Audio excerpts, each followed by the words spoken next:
Hi, I'm Sarah. And I am Rena, and welcome to Biopic, a podcast story. This is a podcast where we dissect the good, bad, ugly, and absurd of this specific genre of motion picture, the biopic. If you want to learn more about us, our scoring system, and how we choose movies, please check out our special introductory episode titled Introduction, Who Are We and What Are We Doing? Sarah.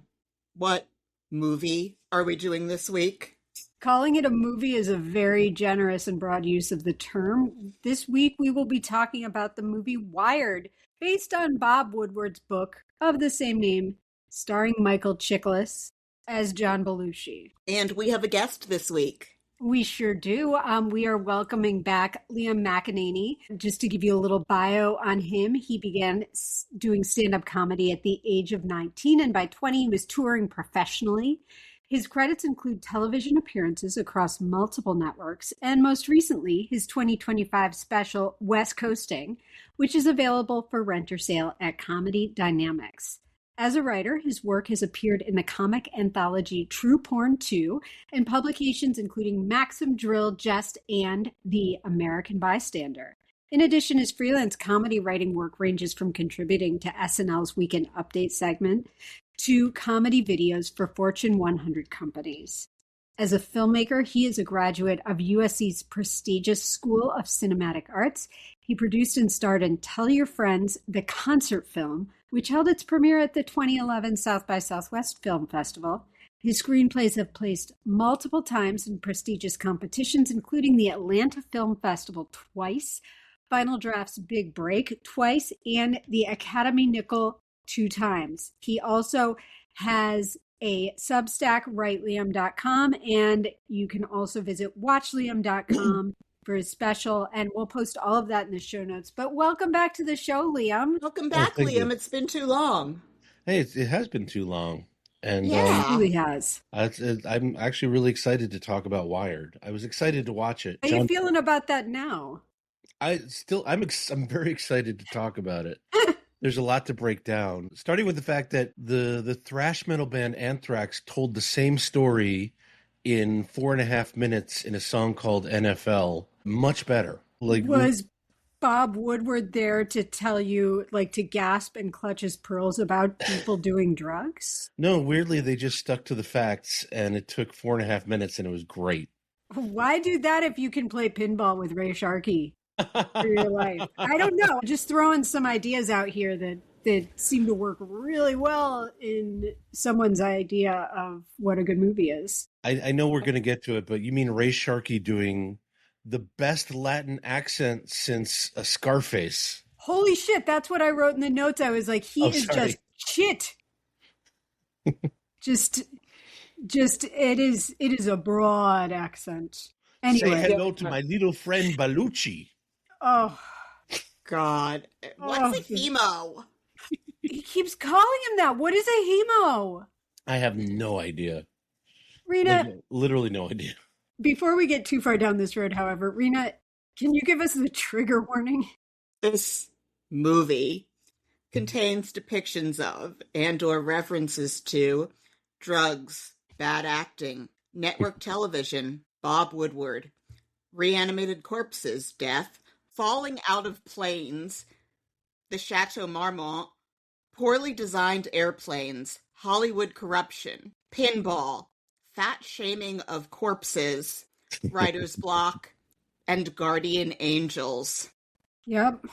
I feel like there's a lot I missed there. This movie is just wall-to-wall triggers. This movie's bonkers. I gotta say, if you gotta watch a terrible movie, this is the best kind of terrible movie to watch. This is why I wasn't mad about...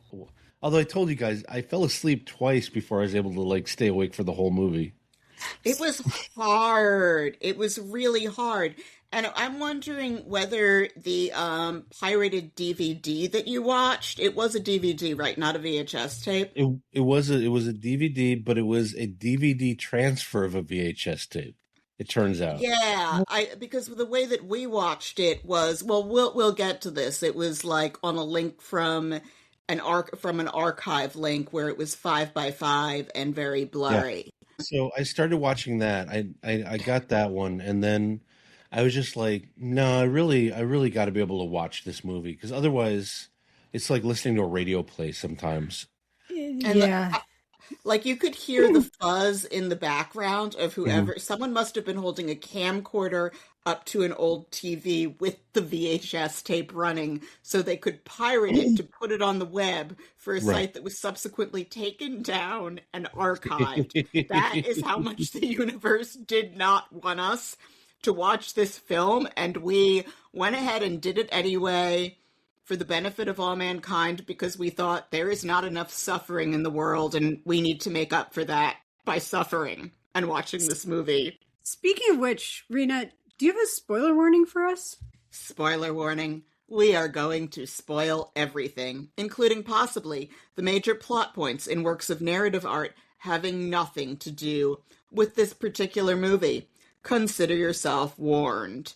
So, some of the sources used in this include I read Bob Woodward's Wired, and I read the SNL book that came out around the 25th anniversary, which has a great index where you can turn to the names of cast members, and all of them will have Aykroyd, Dan, drugs and, Belushi, John, drugs and, Newman, Lorraine, drugs and, Murphy, Eddie, drugs and so on, which, so when I read Wired, it was a fairly gripping read. It's very well written, and I guess it is kind of the whole gross ick drugs is kind of it all is kind of fascinating. But one of the things I realized, and I've been backed up on this, is Bob Woodward knows nothing about comedy. He knows nothing about what made SNL significant. And I remember in the early days of WTF, Mark Maron would complain about how people watching Community didn't know who Chevy Chase was, and he would say, kids now think that comedy starts with Mr. Show. I have no idea what kids now think comedy started with, but Bob Woodward didn't know what he was talking about. And it is considered Bob Woodward's worst book. I wouldn't know this because I read the first half of Fear, and I watched the movie with Robert Redford and Dustin Hoffman, but I'll take their word on it. He's someone I'm supposed to have read, but it's too depressing, and America just got worse anyway. But the best criticism that I've heard of Wired is that it is like if you wrote a biography of Buddy Holly, where you spent 2/3 of the book on the time that Buddy Holly spent on airplanes. Because so much of the book is just about Belushi doing drugs. It does nothing to place him within the history of comedy. It does nothing to really put the scene in Chicago at the time in context. He doesn't get how SNL, he just doesn't get what he's talking about.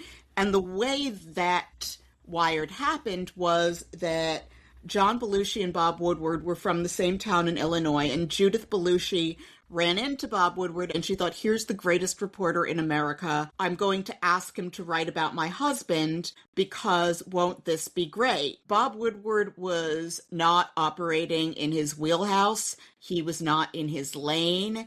And I've never heard him accused of being a funny man.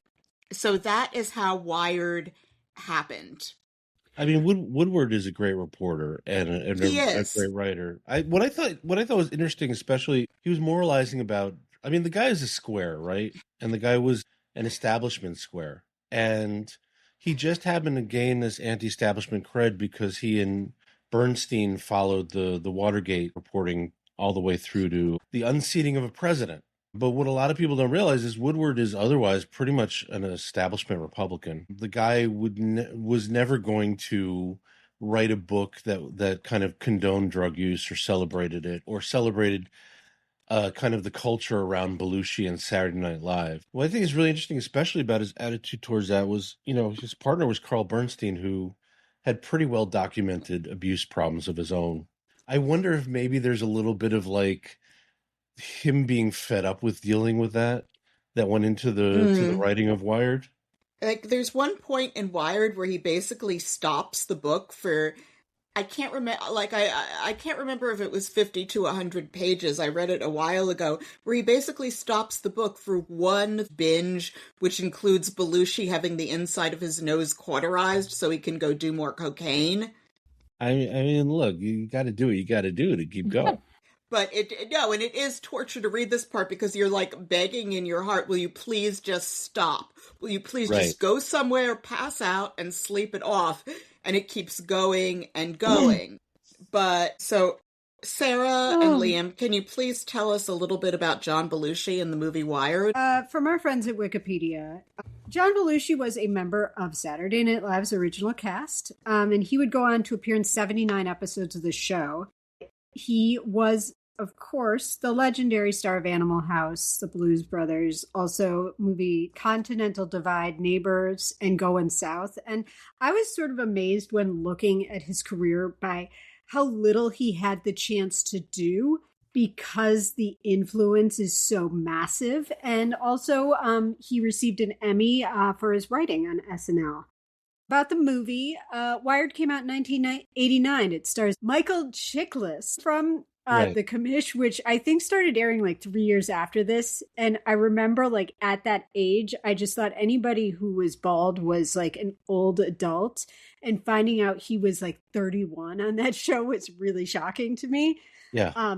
I was a very small child at the time, in my defense. Also the star of The Shield. This was his film debut. And this movie had a budget of $13 million and it made just a little over $1 million, which is shocking. This film has yet to be released on DVD or Blu-ray, and the video cassette originally released by International Video Entertainment is out of print. As you mentioned, Bob Woodward wrote the book, and no one was happy about that. And he really wanted to see it made into a movie, but he was it's just too dangerous for Hollywood to make this film.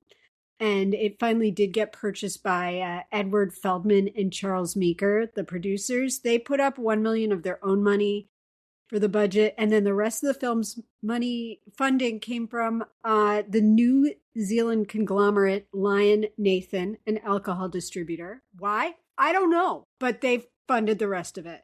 Larry Pierce was brought in to direct. He was a seasoned TV and film director. He directed a movie I love, Goodbye Columbus, starring Richard Benjamin, and a bunch of other stuff. And he appears to still be with us, but he seems to be retired. No one wanted to distribute this movie, so it took a while to release.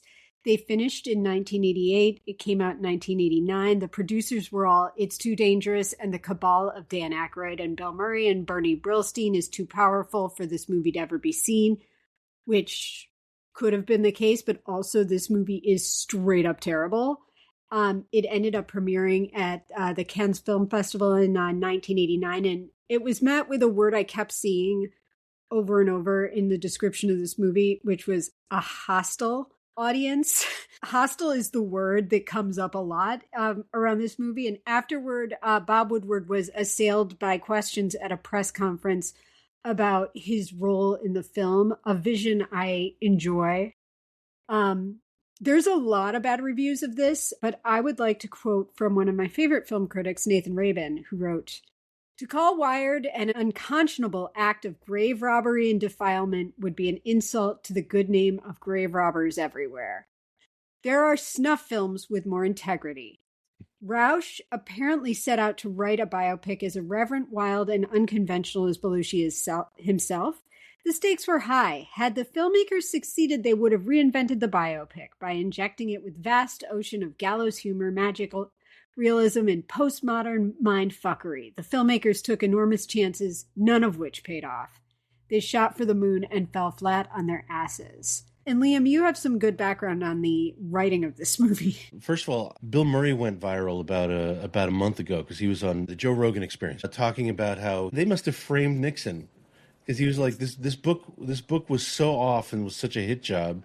He's like, I can't trust Woodward to tell the truth about anything, and he was serious about it. Those guys, all those SNL guys, hated this book and hated this movie. Their contention was like they were misquoted.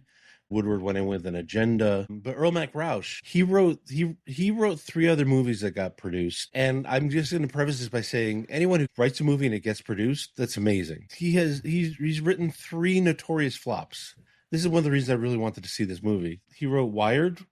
He wrote New York, New York, the Martin Scorsese musical, which he co-wrote with Martin Mardick, who co-wrote a bunch of early Scorsese masterpieces like Raging Bull and Mean Streets. And he also wrote and created Buckaroo Banzai, Across the Eighth Dimension. Honestly, one of the craziest movies I've ever seen. Right? The thing that all these three movies have in common is that they're bonkers, and they have terrible structure, but like in the most interesting way. Like they're not structured like movies; they're structured like fever dreams. Was this guy incredibly pleasant to work with? Because it sounds to me like one of those cases where people in Hollywood are just so bonkers and diabolical that if someone is untalented but pleasant to work with, they're probably likelier to get steady work than someone who is unpleasant to work with but talented. I don't know how he hooked up with Scorsese, but apparently the way that Buckaroo Banzai got made was when he was a film student, he met a film producer and he just charmed the pants off the guy. And he like pitched Buckaroo Banzai as a concept, and just kind of like, this guy comes up with a million great ideas and he just tries to shove them all into a screenplay, and that's kind of unfortunately not how good screenwriting works. Here's the thing: I love Buckaroo Banzai. It's not a good movie, but John Lithgow as Dr. Emilio Lizardo. But it was also like, he came with this idea at a time when Spielberg and Lucas had kind of, with Star Wars and Indiana Jones, brought these like adventure serials from their childhood into these big budget hits, and all the studios were looking for another Indiana Jones or Star Wars. So you got movies like Remo Williams' The Adventure Begins and Alan Quatermain and Romancing the Stone. Like they were just looking for that next, like, Lucas type hit, and this was one of those movies. It didn't work. So basically Rausch has never written a hit movie, and this was, I think, the last movie he was allowed to write, or the last movie that he wrote that that made it to the screen. This is 1982.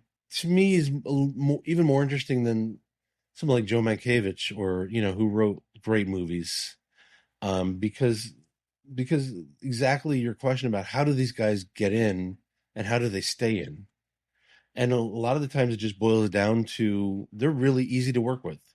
Like 99% of success in this town is being easy to work with. I talk all the time on this show about how a film set is a business, is a place of business, and you need to be respectful in that place of business. And it drives me nuts when we hear stories about actors who aren't, because I just think about like the poor line producer who is trying to keep a schedule. And you can't get Johnny Depp out of his trailer, and then when you do, someone has to feed him his dialogue through an earwig. Like, that is just not showing up and doing your job. The problem with like that is Johnny Depp is the reason everyone's there, right? Like the reason you have a job is because Johnny Depp said yes to this movie, and then you were able to raise money. And so everyone's got a job because of Johnny Depp. And my favorite stories are the ones about making the Blade trilogy. Oh, God. Because Wesley Snipes was so crazy and was smoking so much weed all the time that well, okay, so the reason we're here is because of Wesley Snipes, but how do we film around a guy who won't come to the set? Yeah. Oh, there were stories for days about him on that movie. But this guy got to work, get scripts made, even though they were all flops. They were all flops, and I think Wired was the last straw. And I think he teaches screenwriting now at a university. He did a Buckaroo Banzai sequel novel. I want to meet this guy because people have been trying to make Buckaroo Banzai sequels for a long time, because there's something really great in that movie. And it's like one of those movies where I think it hits you, and you can't even explain why, except it's so bonkers. I know Kevin Smith was going to make a TV show a while back, and it just never happened. People love that movie. Wired is a lot like those other movies. I haven't seen his other movie, which is bad, but it's like Wired is a lot like that in that there's a bajillion ideas. In this one, none of them work. They didn't have the rights, obviously, to do SNL stuff. So so there's a scene where for some reason Dan Aykroyd is doing a Nixon impression while wearing a Conehead cone. Because Yeah, I was like, this is like you told AI to write the sketch, but to do yeah, it badly. it felt like a lawyer said, you can have him wearing a cone, but he can't be named Beldar or do the voice. And instead of giving up on the cone thing, they came up with the worst possible compromise. There's also something about like seeing comedy within a movie. Like there's a real art to that, to creating things that are funny, like whether it's within a TV show or within a movie, that I would imagine is quite difficult to do. Like I'm thinking about like Studio 60 on the Sunset Strip, the Aaron Sorkin show. Like the comedy bits in that show are It's like Seinfeld. Seinfeld's a great comedian, but those stand-up bits were horrible. The rest of the show was so good, you kind of wish that they would just not do the stand-up bits. yeah, that's the stand up is the only part that doesn't age well. And the other thing that was really interesting when I was watching this, I I was trying to like isolate. There's a lot of things that are good that I compare it to. And one of the things that I was like, this is like the head trauma version of Bob Fosse's All That Jazz, which is one of my favorite movies. Like it's kind of like a similar conceit, and not necessarily a similar level of ego, because John Belushi didn't rise from the grave and make this movie, but just to portray someone this way and to kind of be so meta about it and so self-aware is and some of the things that they did in terms of passing each other in narrative moments and things like that. Like, I did feel like a couple clicks to the right and this could have worked. It's A couple, you mean a couple hundred? well, yes, it's almost like a photo negative of everything that was right about All That Jazz. Like it gets everything wrong, but it there's the potential there. It's just the execution is a disaster. It's a bad movie made by people who know what they're doing. So just like the wrongest crew of people involved with it too. Like Larry Pierce is not a director with a strong POV. You can always tell when there's like a director who's not that.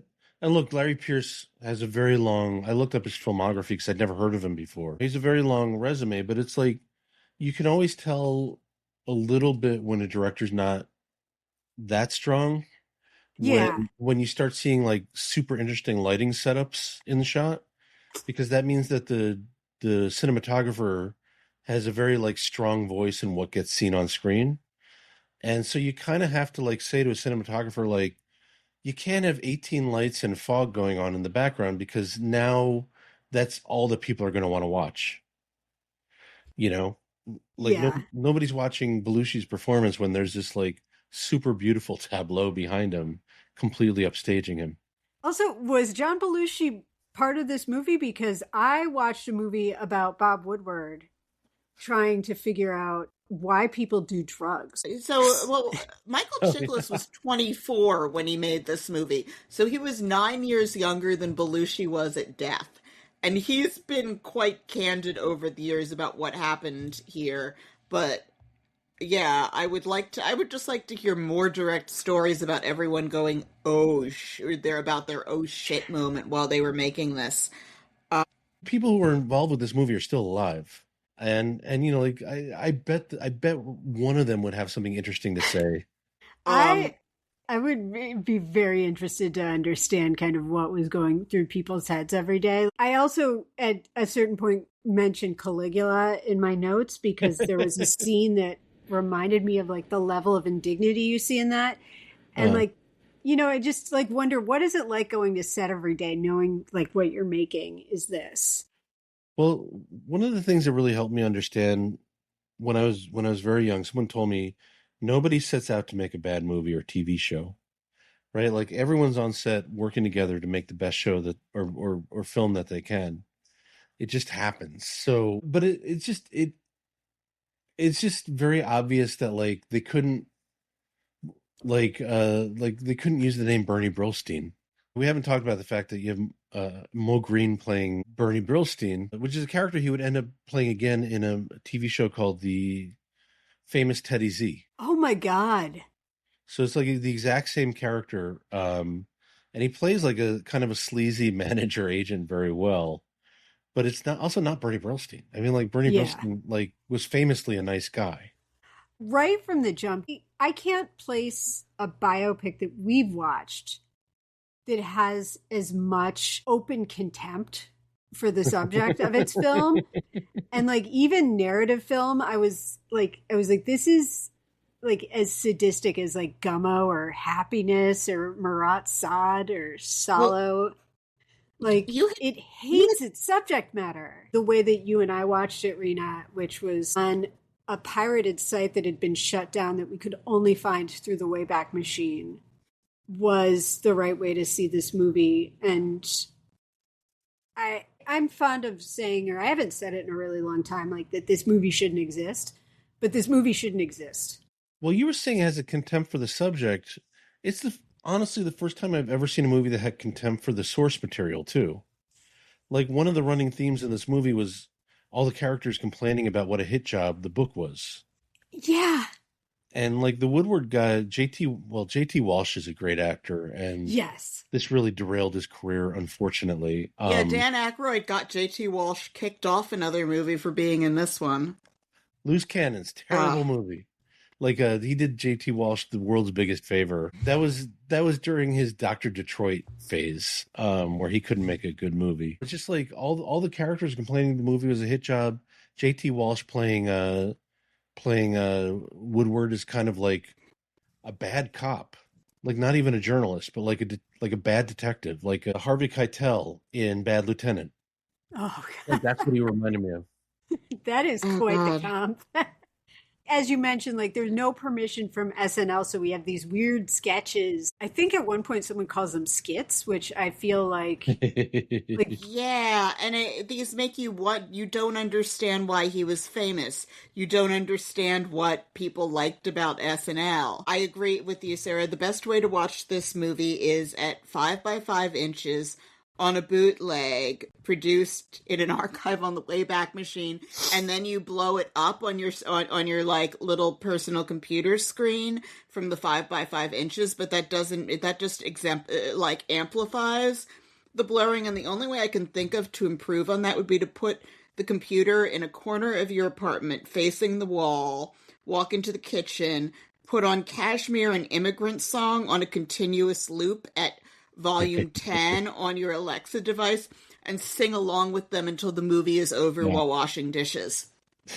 That's a hell of a way to watch the movie. put the movie in the corner like a bad dog. But it starts with the King Bee song, which that was a real SNL sketch. That was something they did, and the Blues Brothers stuff they were able, I think, to reproduce because the songs don't belong to. Yes. Songs are just like those companies will license them out to any movie, and I just remember like having these discussions with my friends in high school. Where just like we all were just like, why is that funny? Like we like the movie. The movie's good. It's got car crashes and it's got funny bits, but it's like we would just be watching these old SNL and feeling like, why is the Blues Brothers funny? And it's like, yeah, I guess you had to be there. It's Right? also that when something's been built up to you as this is so funny, you don't perceive it as funny. I think part of why I'm a Buster Keaton person and not a Charlie Chaplin is that I just wandered into the film for him. Right. Or like part of why I love the movie Bad Santa so much is I just wandered into it at the moment and I laughed my head off at it. The movies I've found the funniest are the ones where I go into it with no build-up. You can be one of the greatest comedic geniuses of all time, and if your audience is if the person watching your film has been hearing this is funny, this is classically funny, and they've read and read and read about it, they're going to be sitting there on their hands trying to laugh, and it's all not going to work. I don't think that there are very few people funny enough to overcome that even halfway. I mean, I'm that way with movies in general. It's like took me forever to get into like the French New Wave or Ingmar Bergman or any of those great movies because it felt like homework watching them. Because it just like grew up hearing how important they were and how great they were. And then you start watching them and you're like, oh, right, these were made to be entertaining, right? Like these were made to be watched. They were not made to be studied and dissected. Yeah, that Yeah, I don't read reviews for anything we do on the show. I Cause Interesting. do. I always yeah. read everything after I watch a movie. Yeah, it's interesting to like try and figure out like did I catch it?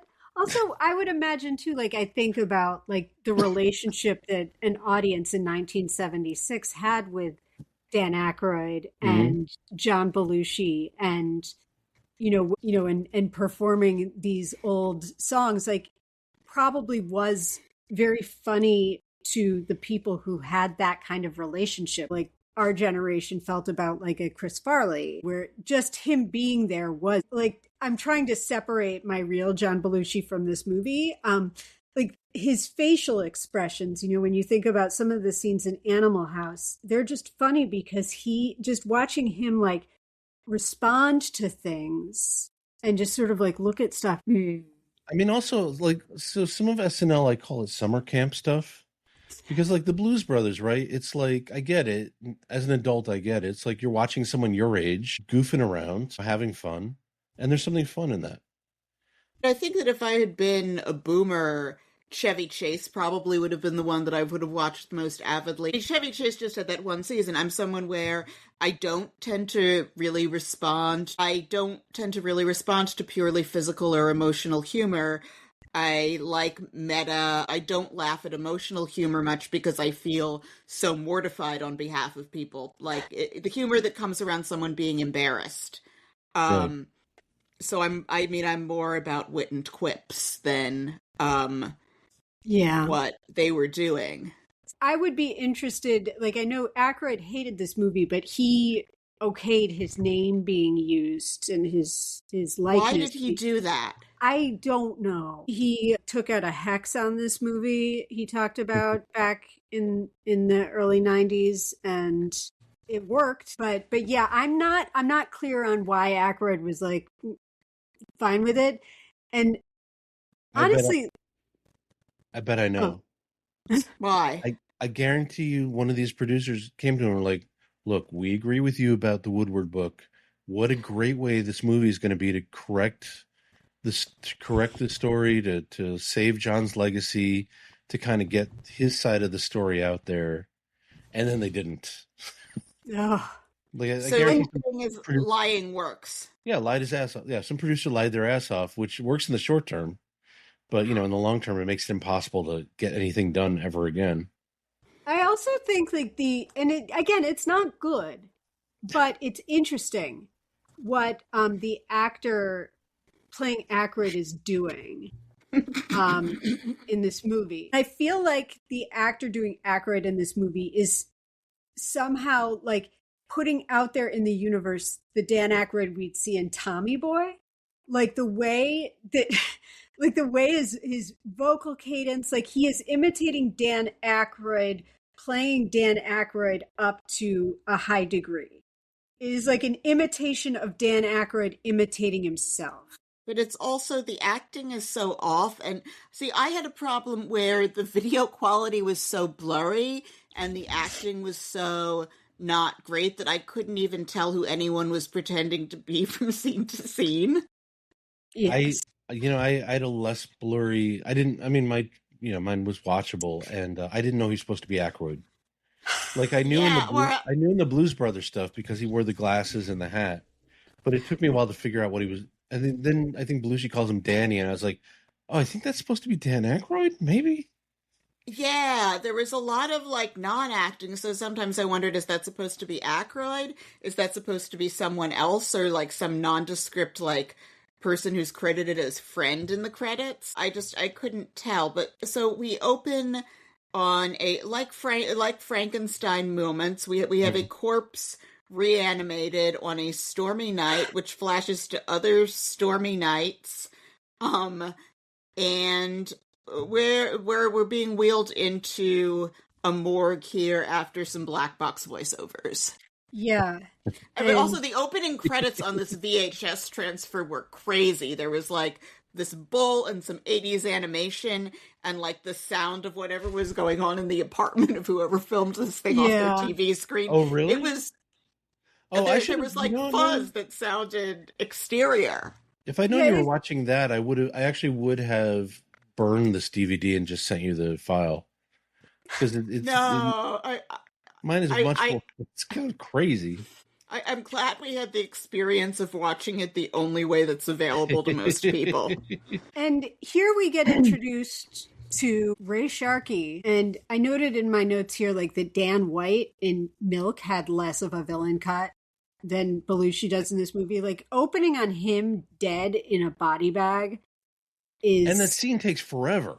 Oh, my God. And there's, like, a racist black morgue attendant, like... singing a dirty song. That's like the first thing, right? Isn't that the first thing we see in the movie? Yes. Yeah. Yes.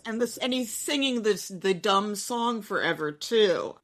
Oh my God. It's like, so what is this movie supposed to be about? And all of the sets look like a high school built version, like play version of things. Like they're made out of plywood.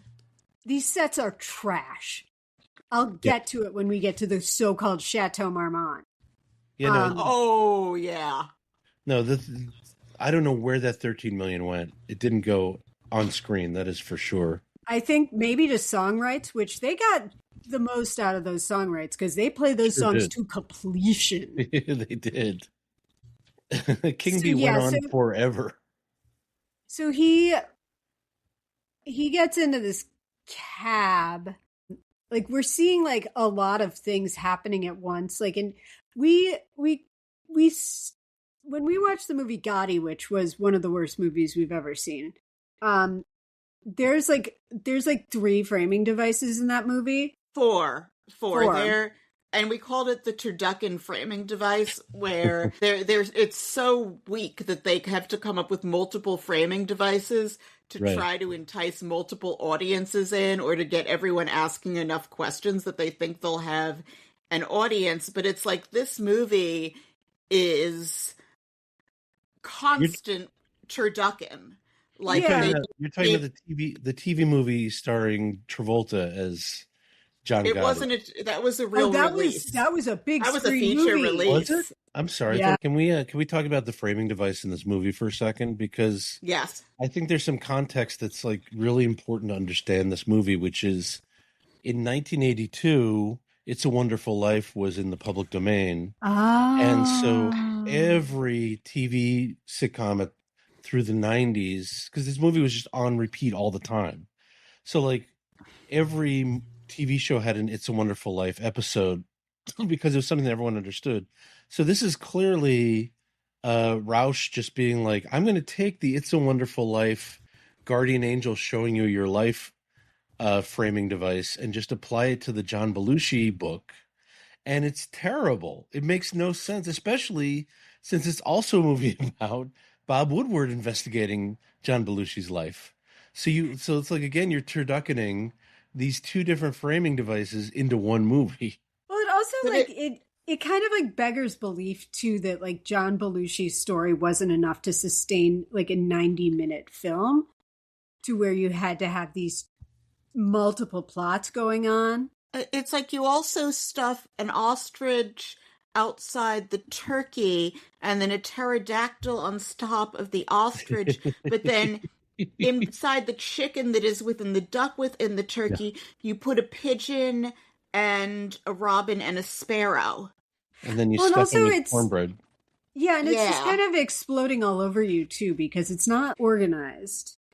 It's all happening at the same time. Like all of the framing devices are happening. So like our first sighting of Belushi is him in a hospital gown, in which he stays for most of the movie in the Ray Sharkey framing device, the cab one. And he gets into Ray Sharkey's cab, who just put a pin in him for a second.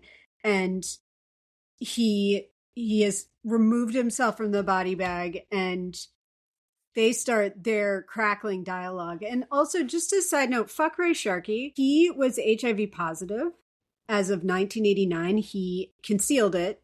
He knowingly had sex with at least 100 women after he was diagnosed. Wow. 2 of whom publicly shared that they contracted the disease from him. And sorry, fuck that guy. That's so shitty. And he kind of denied that he had it right up until the end. So, and certainly denied that he gave it to anyone. Well, that just anyway. adds another terrible layer to this story. Yeah. Yeah. I don't like saying that, but really, like, fuck him for doing that. That's terrible. No, it's a terrible. Terrible. That is terrible. So Belushi wakes up on the autopsy table and runs away. He runs away naked from his autopsy. Yes. First the stereotypical after eating a sandwich, puts a sandwich on his body, walks out of the room, and Belushi grabs the sandwich and eats it. The other thing too is like John Belushi's a normal sized dude. The fat shaming in this was really over the top. In the 70s, he was a big fat guy because everyone else was like so skinny. Now he would be considered a normal, average guy. But you watch those old SNLs where he's like shoving chocolate donuts in his face, and you're like, he doesn't seem that obese. Yeah, I hate that shit though. It's funny in Animal House when he's just shoving food in his face. Right when he like pops his cheeks while he has the mashed potatoes and says, "I'm a zit." I agree with you in principle, like that it's not funny, but when Belushi did it, maybe it's because he was making the joke, and he's like very clearly committing to it 100% and behind it. Like you're like, okay, well that's kind of Like, and also, it's also like the way he does it too. Like they show us the scene in Animal House, filming that in this movie. Spoiler alert for later in the episode. The way he does it is just this sort of fascinating little masterclass in making a moment. And I hated watching faux John Landis direct this because I don't believe for a second that John Landis came up with any of this, because also fuck John Landis. I think like it's the way he is experiencing it and like the way he's examining everything too is very funny. I'm going to say fuck John Landis for what he did on the Twilight Zone movie. And also for his kid, but I'm not going to say fuck John Landis for directing Animal House or. Oh no! I was just movies like he. No, I just want to believe that John Belushi came up with that himself. I don't want to give. Yeah, I mean that. I think Landis says that John Belushi improvised all that. Like. Oh, okay. Or maybe he doesn't. In this movie, he's like yelling at him to do like step forward, breathe. Well, he also punches him in the face, like. You think John Landis ever punched Belushi in the face? If he did, he does get payback eventually from Eddie Murphy. Yes, that's true. Yes, which he fully deserved. Sorry for being so passionate about the early work of John Landis. Animal House, it still holds up. It shouldn't hold up. Sarah, what was the thesis of your college paper on Animal House? I basically framed it up as it was a generational end to freedom and good times because Animal House all takes place just before the Kennedy assassination. Oh yeah. And the start of the Vietnam War. So that the movie itself is about the destruction of innocence, and also that the movie is set in a time period where it is the end of innocent shenanigans. I think that was what it was. Liam, I wrote a lot of bogus papers in college. I mean, you're right. It sounds like a great premise for a paper, actually. I'm sure it's a great... I hope you got an A for that, because it's... Oh, I did, but should I have been writing papers on Animal House while my parents paid money? No. So you're trying to talk. You both keep going on and on about good movies, and we have to talk about this one. Okay. There's a reason. I mean, there's a reason we don't want to talk about. We don't want to talk about this. Right. I will say, the John Landis in Wired is unrecognizable. The John Landis in Wired also gives like one of the worst get help speeches ever delivered in a movie. Yes. I mean, and it looks nothing so like bad. John Landis. Okay, so I mean, let's talk about it then. Michael Chiklis. Michael Chiklis does a great job embodying the physicality of Belushi. He does not look like John Belushi. No. No. And he does a good job with the voice sometimes. He's doing his best. And like I describe like all of the performances in this movie for the most part, like they are at worst they're very committed. Mm-hmm. That doesn't mean they're good, but they are all the way to the wall. And he shows, I guess, like, I mean, the material didn't serve him very well in terms of giving him a way into the character of John Belushi, but also I don't have a good sense of anything about the man from this movie except that he did drugs.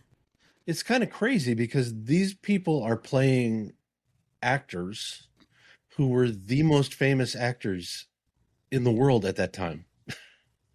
Right? Like these were huge movie stars that people knew like the back of their hands. Like especially the target audience for this movie would be people who were interested in John Belushi and Dan Aykroyd and SNL. Yeah. And they keep missing they keep missing it so many times.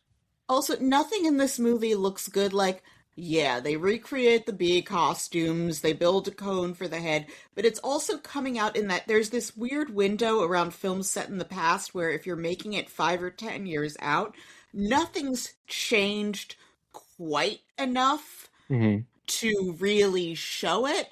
But also you're showing people, especially when the fashion wheel turned a little bit slower, you're showing people who are supposed to be the coolest people in the world 5 or 10 years ago. The problem is you're going to put them in clothes that like the most backward, not cool people in America are currently wearing, and it's going to make them look less cool. So the way around this is to just have people in whatever's current or to not try very hard, which is sort of what happens here. In terms of set, like we talked about, like I was like, this does not look like the Chateau Marmont. This looks like a really sad off-brand, I don't want to say Holiday Inn because they sometimes use color in decorating a Holiday Inn. This is like a sad off-brand, I can't say Courtyard by like every chain of hotel I could come up with as a comparison for what this is off-brand to, it looks better than this hotel room. And also the walls on every set here look like they're about to fall down. I was going to go all the way to assisted living community. Yes. With the way that the Chateau Marmont looks. I once did a cross-country trip and I booked a Priceline suite 5 minutes before I got to the hotel at like this off-brand hotel that was literally right next to a chain suite hotel, like, you know, one of those hotels. Yeah. This is exactly, and it smelled like mildew, and the Marmont looked exactly like the hotel room I stayed in. Right. It looked filthy in like a dirt grained into the walls kind of way, not filthy in a this is a luxury hotel that someone has fucked up for several days away. In one of the other movies that we're watching in this movie, we meet Bob Woodward, and he is going to, it seems like he is getting the phone call that he doesn't believe, that Judy doesn't believe that John died from heroin. Right, because he hated needles. Yeah. But then also, they did needles together later in the movie. Well, and also, like, Bob Woodward laboring under the supposition someone hating needles is the reason they didn't do heroin or like continue to do heroin. I was like, oh, Bob Woodward, you adorable little scout reporter from your high school newspaper. Like, it's true. Belushi couldn't shoot himself up. He had to have other people around him to inject him. He was a celebrity. He'd never had to learn how to do it for himself. I think it's crazy that Bob Woodward, within a decade, was in one of the best movies ever about investigative journalism and one of the worst movies ever made about investigative journalism. Yeah. Like, he's a character in both movies. They're both based on his books. And, you know, the thing is, so also, didn't Belushi die from a speedball? Right. It was so, a speedball. And Robin Williams was there, which he is not in the movie. Yes. And I think De Niro was there, and he's not in this movie. Yeah, there's a whole So bunch of many people people who not were in in this and out movie. of that room that night. Yeah, I think you see someone who might supposed to be based on Robin Williams, like at one point in the shadows, and then he leaves, but like you don't really get a sense that. Well, first of all, that whole sequence to me, it's the craziest part of this movie. Was up until that night, this movie's a gonzo comedy, right? Like, there's no weight at all to the movie. There's no sense that like this is a movie about a generational talent who dies too young from a drug overdose. Like, it's a wacky movie filled with sketches and like weird off-brand comedy bits within the movie, and it becomes a road trip at one point where like Belushi somehow manages to sleep through Las Vegas. Maybe that happened in real life. I can't imagine how. I don't know if you've ever taken a trip to Las Vegas. It takes a few hours to get through, and it's a Yeah. little bit noisy. I've taken the trip in that movie that they're describing. It's tough to make. It's tough to sleep through. Actually, once you get to Las Vegas, because it's a terrifying drive. Um, but up until that moment where we're at the night where it becomes this like bad surreal David Lynch movie. It's just like a low budget wacky comedy about a dude who did a bunch of interesting things that you don't really learn too much about. So the cab driver says his name is Angel just to make it obvious what he's Right. supposed to be. But apparently he's actually like the angel of some guy who died passing out in Central Park, but never saw Saturday Night Live because he had to work nights, although he did see all 7 Belushi movies. Also, that's not Um, what an angel is. Just that's yeah. if you know anything about Um, the religion, an angel is not a dead person. I'm sorry, but keep going. yeah, that you Yeah. turn into when you die. And they go to a diner where he's wearing a sheet and he can eat a burger, but I guess the conceit here is that when you're dead, you can eat cheeseburgers, but you can't use a payphone. Right. Also, it was a great way to slip in the cheeseburger bit. Oh, yes. That was the entire reason they went to that diner, was so that Angel could go cheeseburger. Uh, This fucking movie, man. Which yeah. which was And then funny time. I It so seems like they're all sleeping in the same house, him and Judy and Dan, but I don't know. How and about then they're sleeping in the same room in Yeah. Greenwich Village? on so it's the 70s, so they're able to afford to live on Bleecker Street, and they have like colored sheets hung over the walls.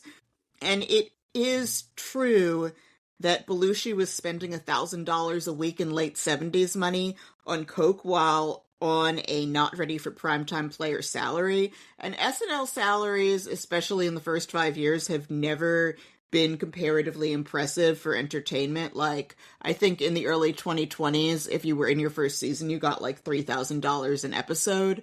You're gonna get side work if you're on it. But also, Belushi didn't make a ton of money from Animal House or Blues Brothers either. The only things he did that he made money from were a couple of his later films that flopped. So one of the first things that they tell you in sketch writing classes at UCB is that you'll never make money off the thing that makes you famous. It's about how you leverage it later. So what those guys did, and what the SNL guys still do, is they just toured. Like, I think Belushi and Aykroyd would hit the road sometimes and do comedy, like sketch comedy or whatever, in different cities, and that's how they would make their money. Smart. Before they got into movies, or they would guest star on TV shows, or like there are a lot of little ways that someone who was like cult famous could make money in the 70s. The $1,000 a week thing, that's nuts. $4,000 a month in mid 70s money is. Yeah, in 70s money is like 20,000 or Yeah. 16,000 today. That's like a starting salary in the 70s at like a proper business. What, 1,000 a month? 1,000 a week? No, I'm thinking of like I feel like my dad made like $23,000 a year or something at his first job, and of course he could buy a car and own a house and Yeah. support an entire family on it. But yeah, it's just like thinking about that, like that's so much money. Sorry. I don't No. know where I was going. I'm like I'm terrible at economics, and I'm always trying to make economics based points on this show, and it's a disaster.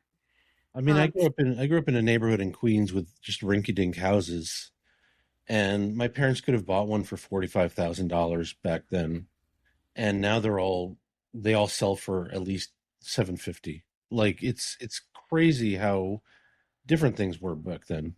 yeah, so to spend $1,000 a week on anything is Yeah, that's a lot. That's a lot of drugs. yeah. That's Yeah, so yeah, and the so fact the that the cat he was upright. well, so the cabbie drops him off in front of what I eventually figured out is supposed to be the entry to 30 Rock, but it Yeah. looked like some busted Midwestern town's only skyscraper. If you had had a better print, you would have seen they had a stencil on the side of the wall that said RCA building. And that overhead light thing kind of looks like the entrance to 30 Rock. But yeah, it took me a Doesn't look couple like they're minutes. driving into Rockefeller Center. No. This was the point where I became This is convinced like that, the most unlit New York I've ever seen. yeah, this was the point where I became convinced that Ray Sharkey thought that this was going to be an Academy Award nomination for him. Where I was like, oh, he thinks this is his Oscar. But I mean, Um, could you see the SNL set that they were supposed to be performing on? yes, Yeah. It looked And bad.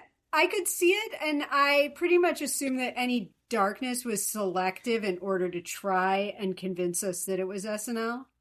Like I Yeah, felt like a lot of the lighting was selective in order to make it look like they were places where they obviously could not be. this movie looked like it cost like a quarter million, maybe.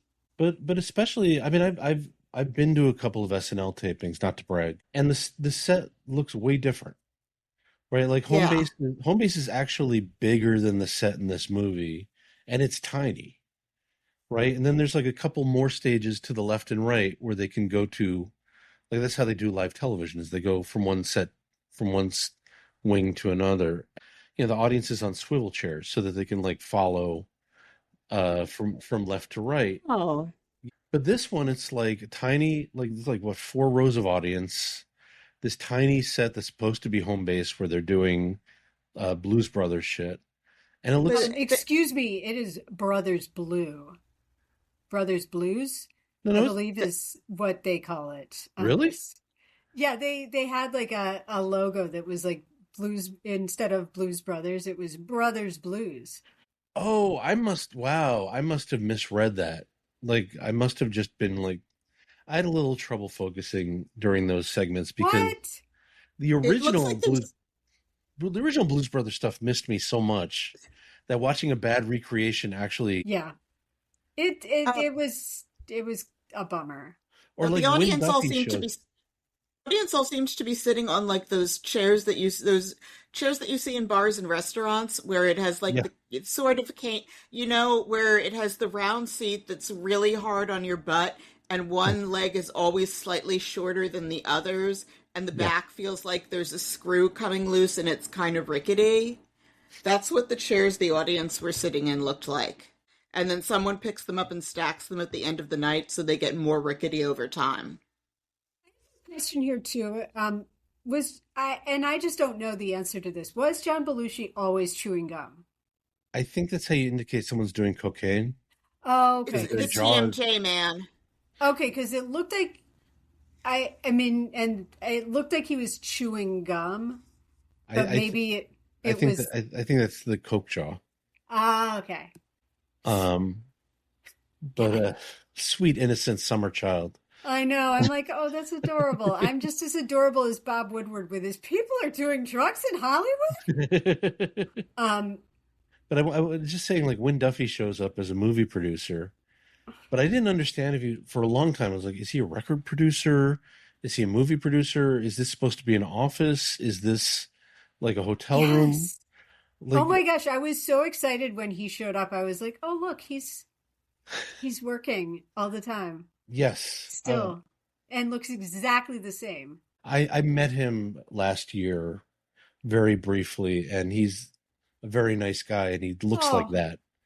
And I was just like very geeked out to actually meet him because I I was like, this Win Duffy, he looks like that. I would be so geeked out to meet him. He had this very short arc on Breaking Bad. I don't remember. I think it was in the fourth season Uh, where he was a counselor at the at Jesse was at a rehab, and it was I was like, why aren't you in more of this? But anyway, well, yeah, he's he's on there. Facebook if you want to friend him.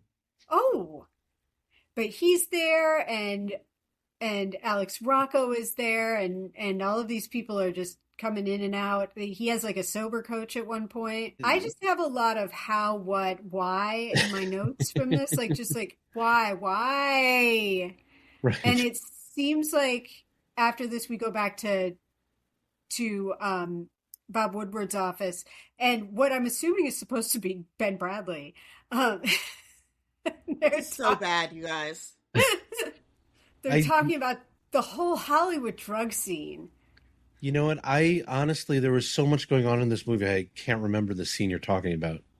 There's just all this like moralizing. I'm wondering if the New Zealand alcohol provider was like trying to get a strong, like if they were like, you need to have a moment in every scene where someone Oh, points out the evils of drugs and like why people do them and how like lascivious it is. And just like him talking about like, well, people do drugs in Hollywood because they're lonely and they're bored and they have everything but they have nothing and whatever, and they're bored and restless and they need to get away from reality. And I was like, you know where else people are like that? Fucking everywhere. right. Like The Midwest. drugs are not like centrally located in like the Los Right. Angeles perimeter and nowhere else. They're everywhere. Like whatever. And also like Woodward is I guess like also here's where I felt like I was like, oh, Woodward's kind of being like Truman Capote in Cold Blood. Again, comparing this to a better movie, the way he's like walking around and talking to people. And I at this point I just made a note. This movie is the worst thing that's happened this year. I Do you don't mean 2026 or 1989? 2026, which I think is probably a little dramatic. I was And then gonna, we have the Nixon Conehead sketch, and I just feel like there were so many things where it's like, if you couldn't get the rights, it was a sign that you should not have made the movie. Yes. yeah, I mean, especially since all you had to do was the Nixon impersonation. And by the way, we haven't even talked about the Groucho Marx sketch.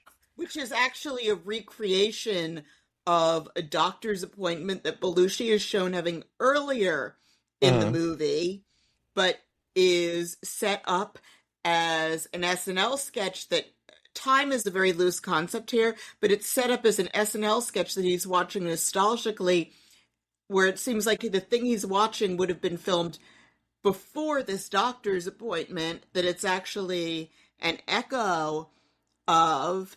And I don't think that this sketch, where Aykroyd is a Groucho Marx doctor asking Belushi questions that a real doctor wouldn't ask him for what appears to be a couple years later, and then they go back in time and make it into a sketch for Belushi to watch years later while dying and watch again shortly later while dead. I don't think any of this ever no, happened. I don't think I'm making sense right now. That's how much this movie is just, no, yeah, Sarah, this movie should not exist.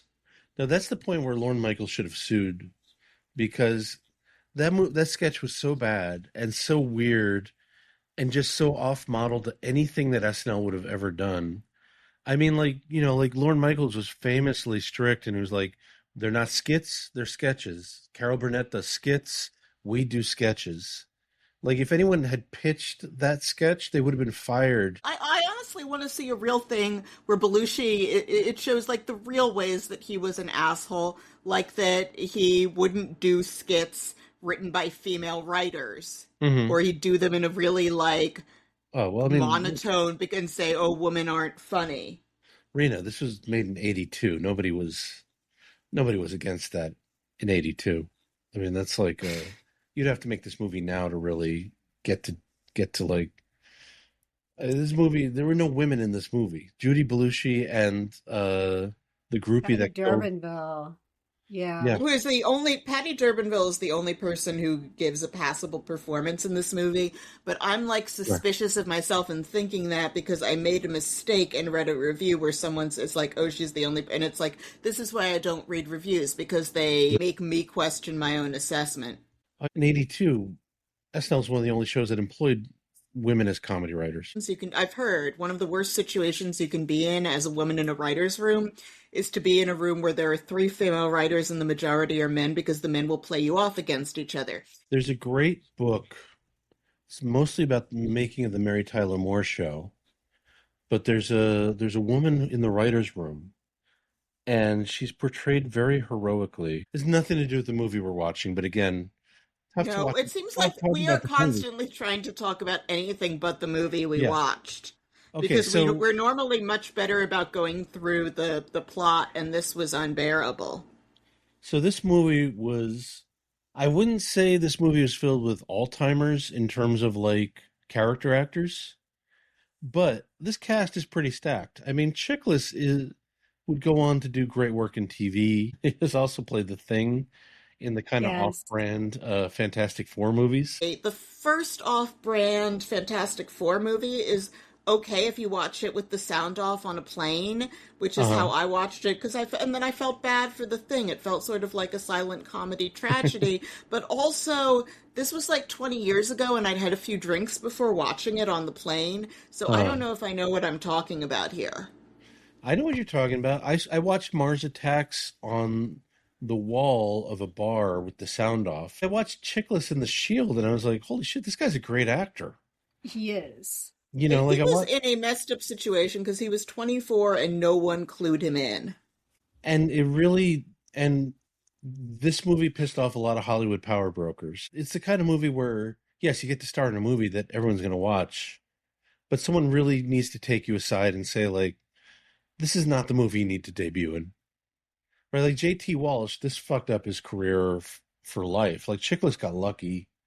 JT Walsh did a lot of good work after this, but he could have been a star. Michael Chiklis actually credits Burt Reynolds with saving his career. Uh-huh. Because Burt Um, Reynolds said, I don't believe in blacklisting, and got him some small Right. TV parts, yeah. and he built back from there. Also, Burt Reynolds didn't give a shit about it, Hollywood. So, like, No. Yeah. God bless Burt Reynolds. Yeah. Yeah. You can't stay mad at that guy. But yeah, Chiklis was lucky in that. And also that he was young. He told the story of like he apologized to Jim Belushi for being in this movie. And Jim Belushi was like, you had no idea.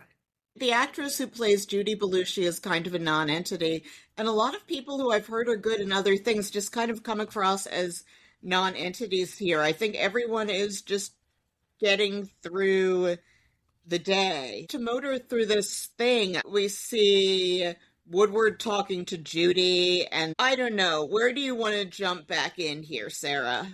I mean, I guess like we can just kind of like it's just like a parade of indignities that happens. It's all very confusing because sometimes he and Angel are in the car with Dan Aykroyd and a live Belushi. There's a lot of touching on each other's stories without actually being in them. This is the point too where there was a sequence where I think it's the most undignified thing I've ever seen in a movie, which is Michael Chiklis in a hospital gown tackling Ray Sharkey on the ground and them having like kind of like a wrestling fight. Mm-hmm. And I was like, wow, this is the most like awful thing. This is a bummer. And like he's in and out of the morgue a bunch of times, and Thomas Noguchi is poking at him, and we see that he's got needle marks. Things are just bouncing around all over the place.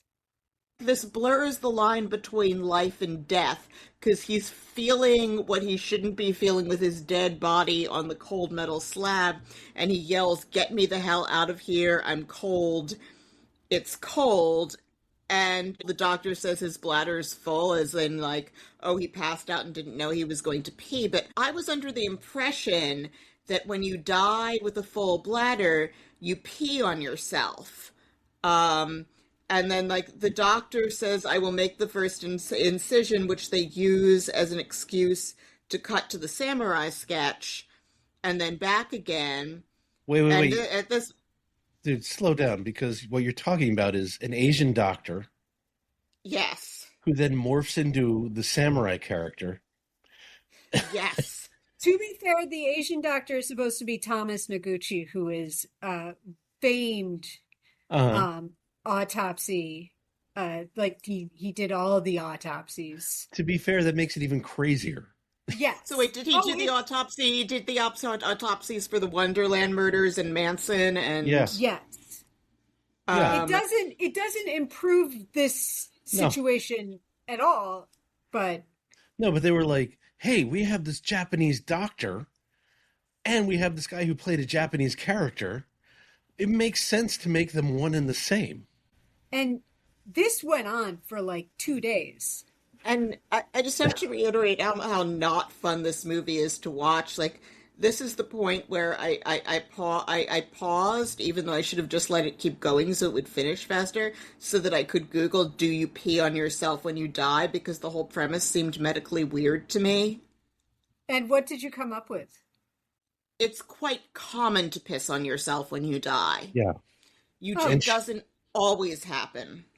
Interesting. When you have a movie like this where all this stuff is happening and it doesn't make sense, it's also an indication that, again, you don't have a strong director or strong producer working with you, because, like, if you watch New York, right? Same co-writer, but you have Martin Scorsese, who has, like, a supernatural ability with movie logic and movie structure. And so New York's too long and too much stuff happens and there's too many ideas in it. But it also is, like, very disciplined in the way it tells the story.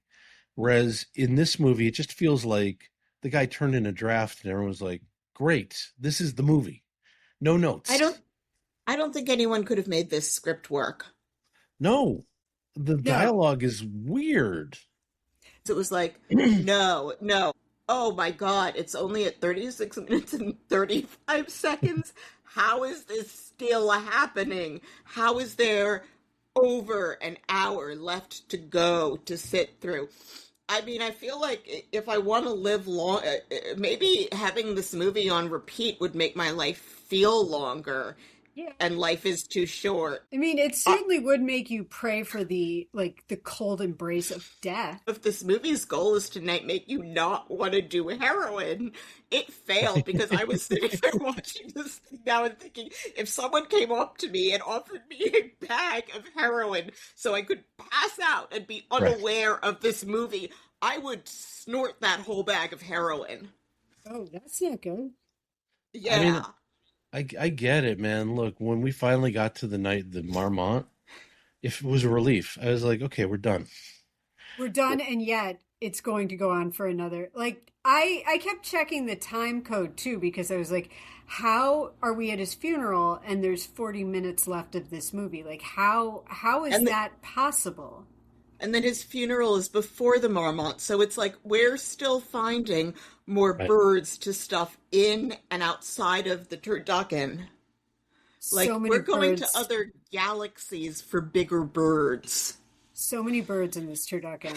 And then you finally get to the Marmont scene, which should be the, emotional core of the movie. It's like, it was filmed like a Skinamax movie. Yes. It's just like suddenly bad slow-mo and lights everywhere and like that like Skinamax soundtrack. Bam, bam, bam, bam. It was like expecting David Duchovny to show up and introduce the Red Shoes Diary in that sequence. This is a Marmont that makes you feel like you're going to spontaneously generate lice off your body just from looking at it. I will say it feels like a hotel room someone would die in. Like, absolutely. I've stayed in many hotel rooms like that where you're like, someone would absolutely OD in this room. I have a question here, because we have a moment where it looks like we're in improv class. I think it is improv class. And A, is that supposed to be Del Close? That's Del And Close. B, Yeah. you guys have done improv. Uh-huh. Is this what it's like? Do you just stand there and someone screams at you? Well, level 1 when I had to do a Can crazy be. person. It can be, but I have taken classes from people who worked with Del Close, and I don't think that this is fair to him. He was insane. And also improv was a complete waste of 6 years of my life. But Well, that's not the movie's fault. that's not the movie's fault. That's my fault. I mean, look, Dell was a famously intense guy, Yeah. and he willed his skull to some theater company so it can be used in production of Steppenwolf, I Hamlet. think. Yeah, so it can be used in Yeah. production of Hamlet, right? So it's like he was nuts, I but love this also, plan. I don't think anybody would have stuck around Second City if that was the way that he taught improv. Well, it doesn't seem like it would be a really effective way And to Although also, teach it's a, to teach it, anything. I mean, look, this is another point where the movie completely misses the mark because Second City at that time was such a famous incubator of talent, right? And there's so many ways that mhm. you could have shown that and shown like that this Second City is where Belushi discovered himself and he really like discovered his talent and he like made friends with like-minded people who were equally talented and would also become legends. And instead it's just Del Close screaming in his ear for a minute. And it's like they're in a black box where nobody else is at this place. Wow, Yes, in that it's Family like Ties there's episode. yeah, it's like there's the one guy and his teacher in a room with a very low Right. electric bill. If this was a movie about a guy who became a famous dramatic actor, that scene would make all the sense in the world. Yeah. You know, like screaming at a guy to discover his pain. Absolutely. Like that's like you would believe that if like maybe if like it was about Brando becoming a method actor. Well, somewhere moving up to here after one of the Brothers Blues scenes, as we're cutting back and forth, there was a thing where you noted, Sarah, now I don't know anything about doing drugs, but this doesn't seem like how you snort cocaine. Yeah, like So, I don't know. I again like I literally don't know. He has the straw up his nose and it's just kind of like sitting there like almost uh-huh. like an extension of his body where it's just there and he can just lean down and snort and it has like a All Rube right. Goldbergy kind of energy to it. Like Well, where it's like yeah, it felt like the straw is kind of hanging limply from his nose at an off angle, and then the pile of coke on the thing is really enormous. The lines are wider than the straw. And it's on this weird square mirrored plate with holes around the edge. His hand wobbles, but the piles of powder on it don't move.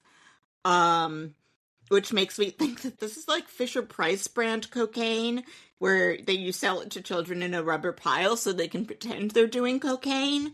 Um, and then he lifts the small tray to his face, but I would expect from what I know about gravity and like powder for it to go flying off the tray. What I found myself thinking was like, no wonder John Belushi was spending close to the equivalent of $4,500 a week in 2026 money on coke, because it looked to me like from the way he was handling it, most of it would have wound up on the floor or on his clothing. So based on the observational details of this scene, John Belushi's cocaine problem was not that he did cocaine, but that he did cocaine inefficiently.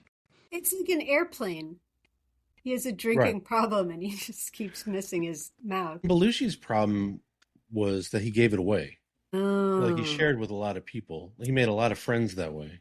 Yeah. See, that's Um, the don't yeah, share. that's the problem when you're a cokehead and a nice person. Yeah. Oh See, no. I would have been all wrong for this culture.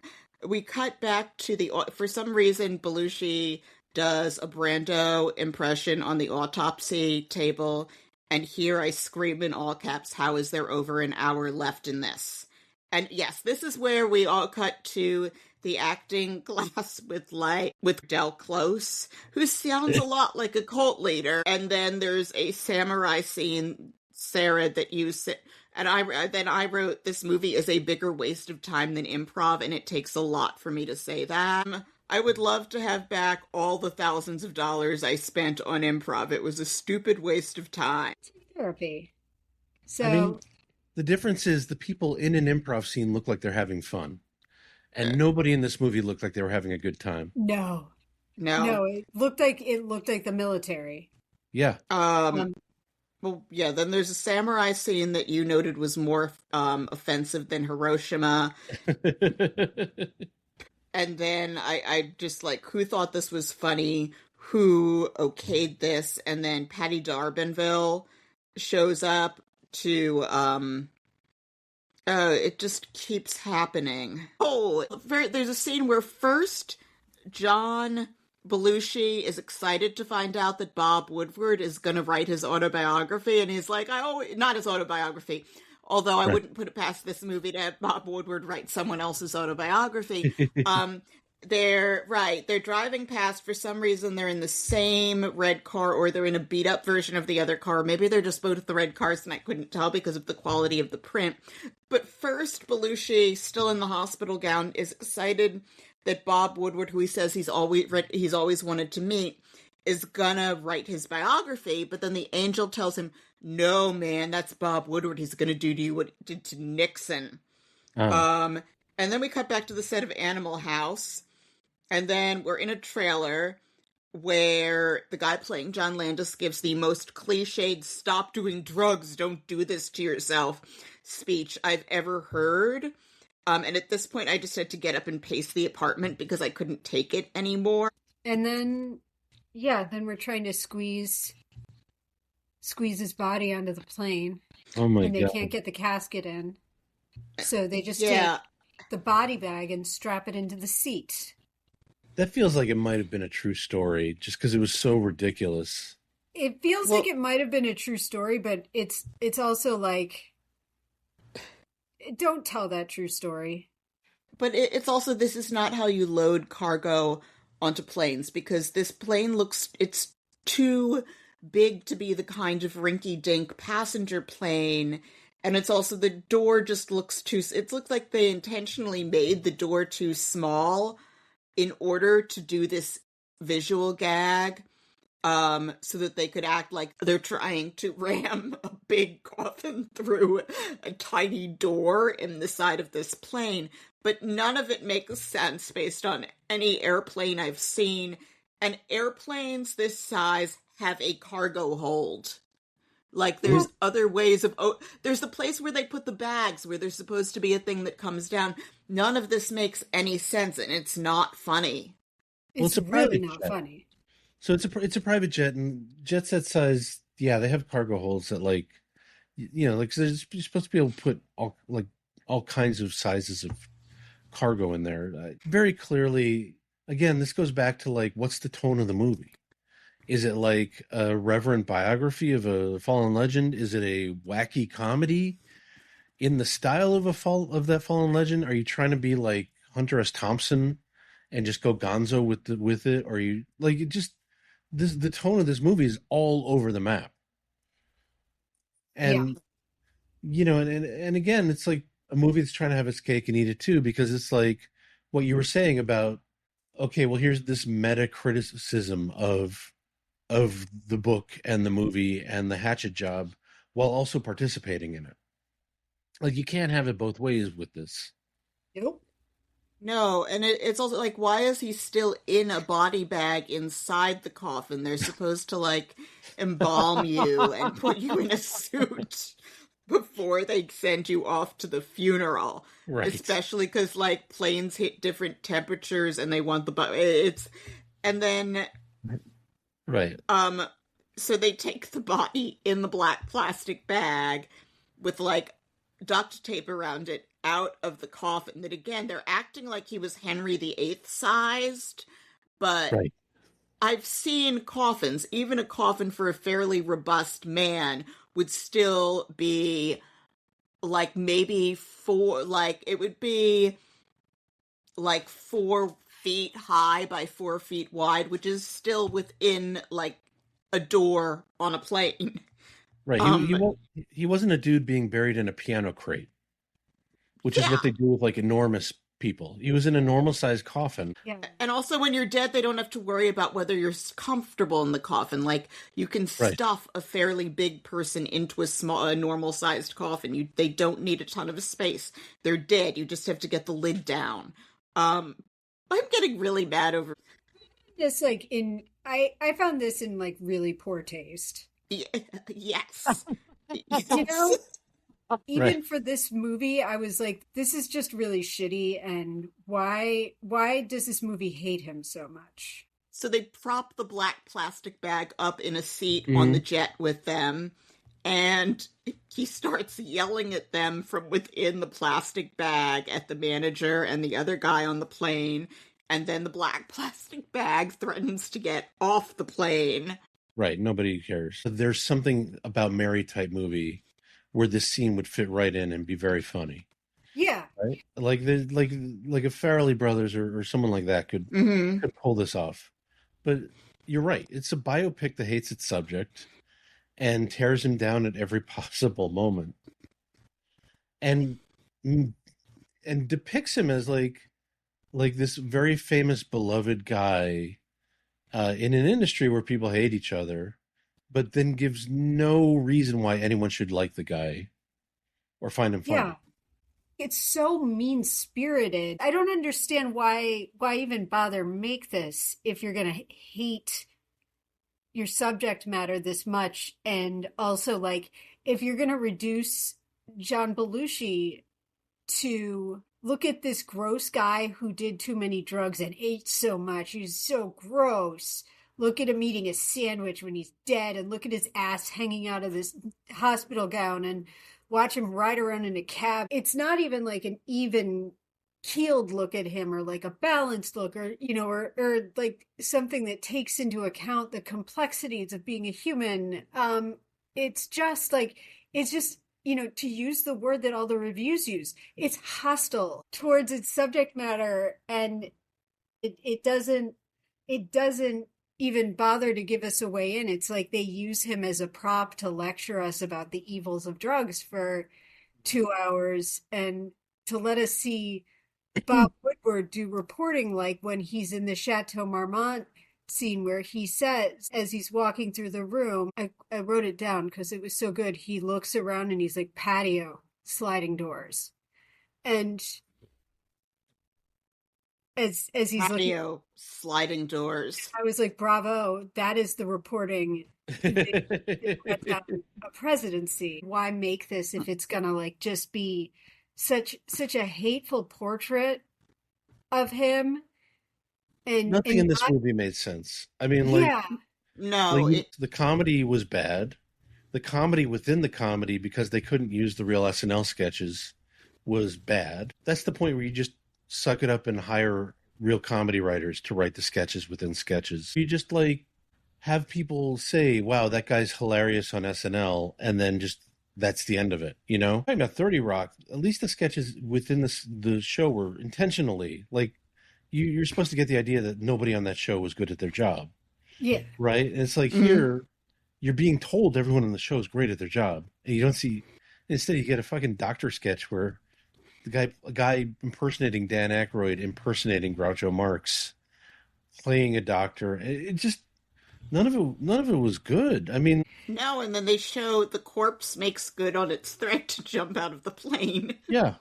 The corpse makes good on its threat to jump out of the plane by jumping out of the plane and then crashing through the ceiling of a bar through the roof of the building where Woodward is interviewing Dan Aykroyd, and there's a pinball machine, and Roger Daltrey isn't there. And no one could have saved us from this movie. Doesn't Dan Aykroyd literally say, I'm at the blues bar being interviewed by Bob Woodward right now?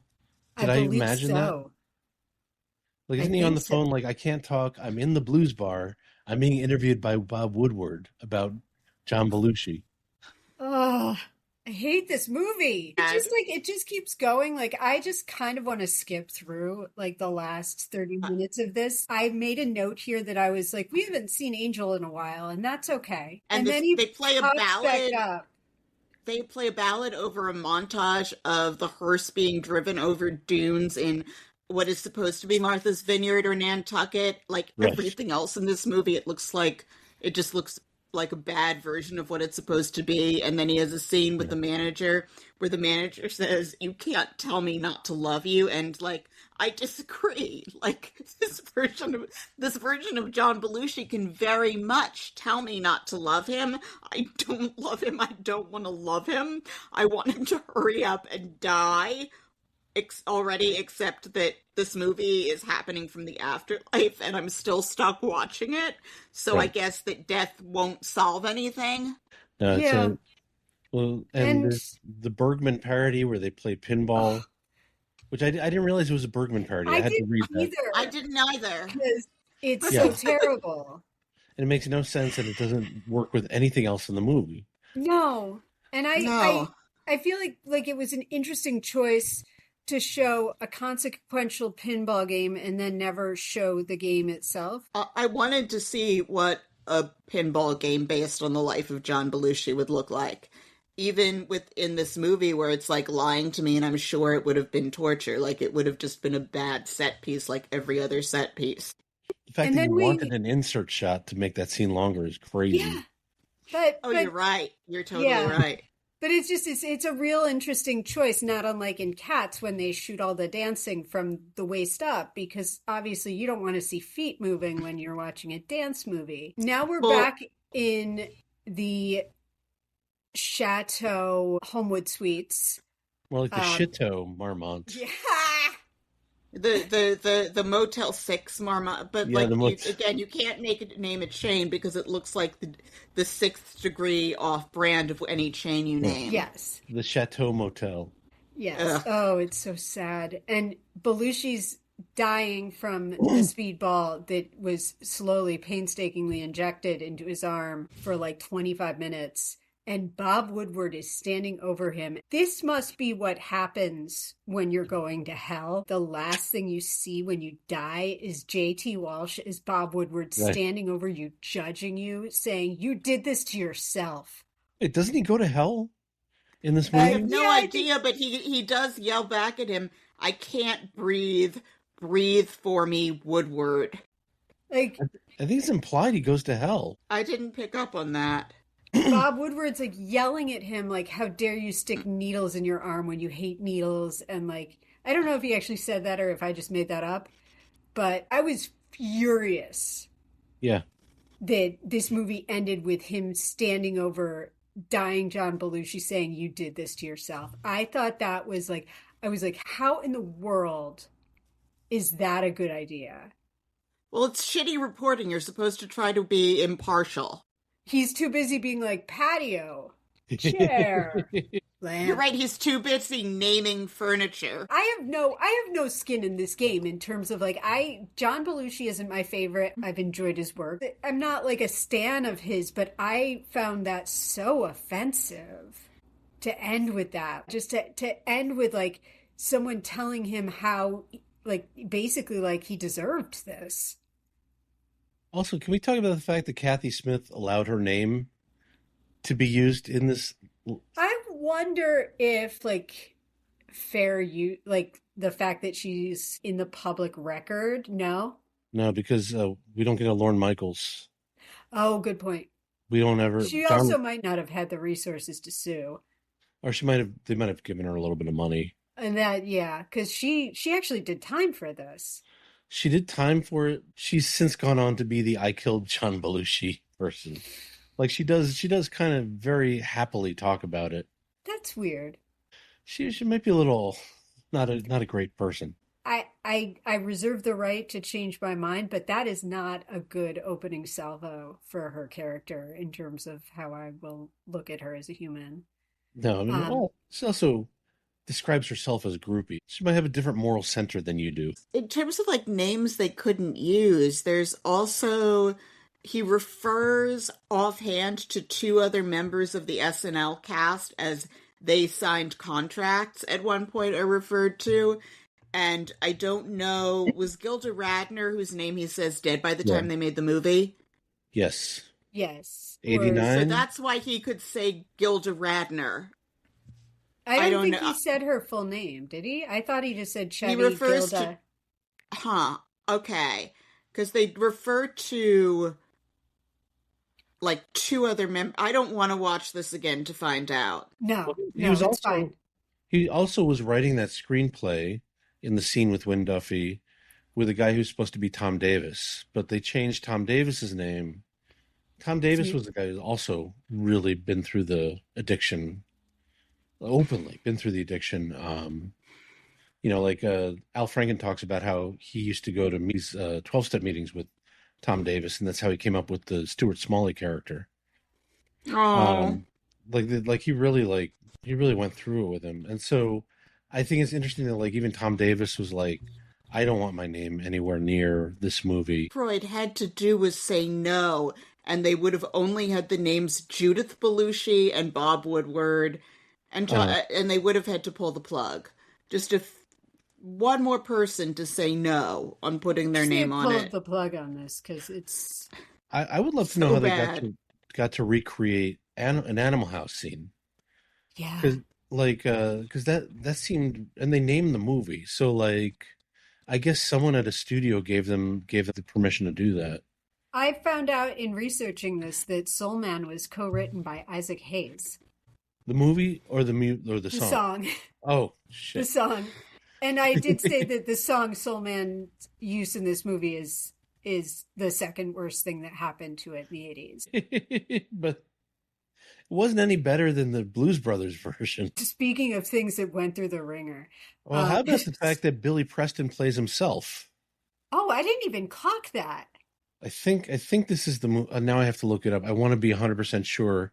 I I think this is the bad movie where Billy Preston plays himself at the end. I want to say that's true.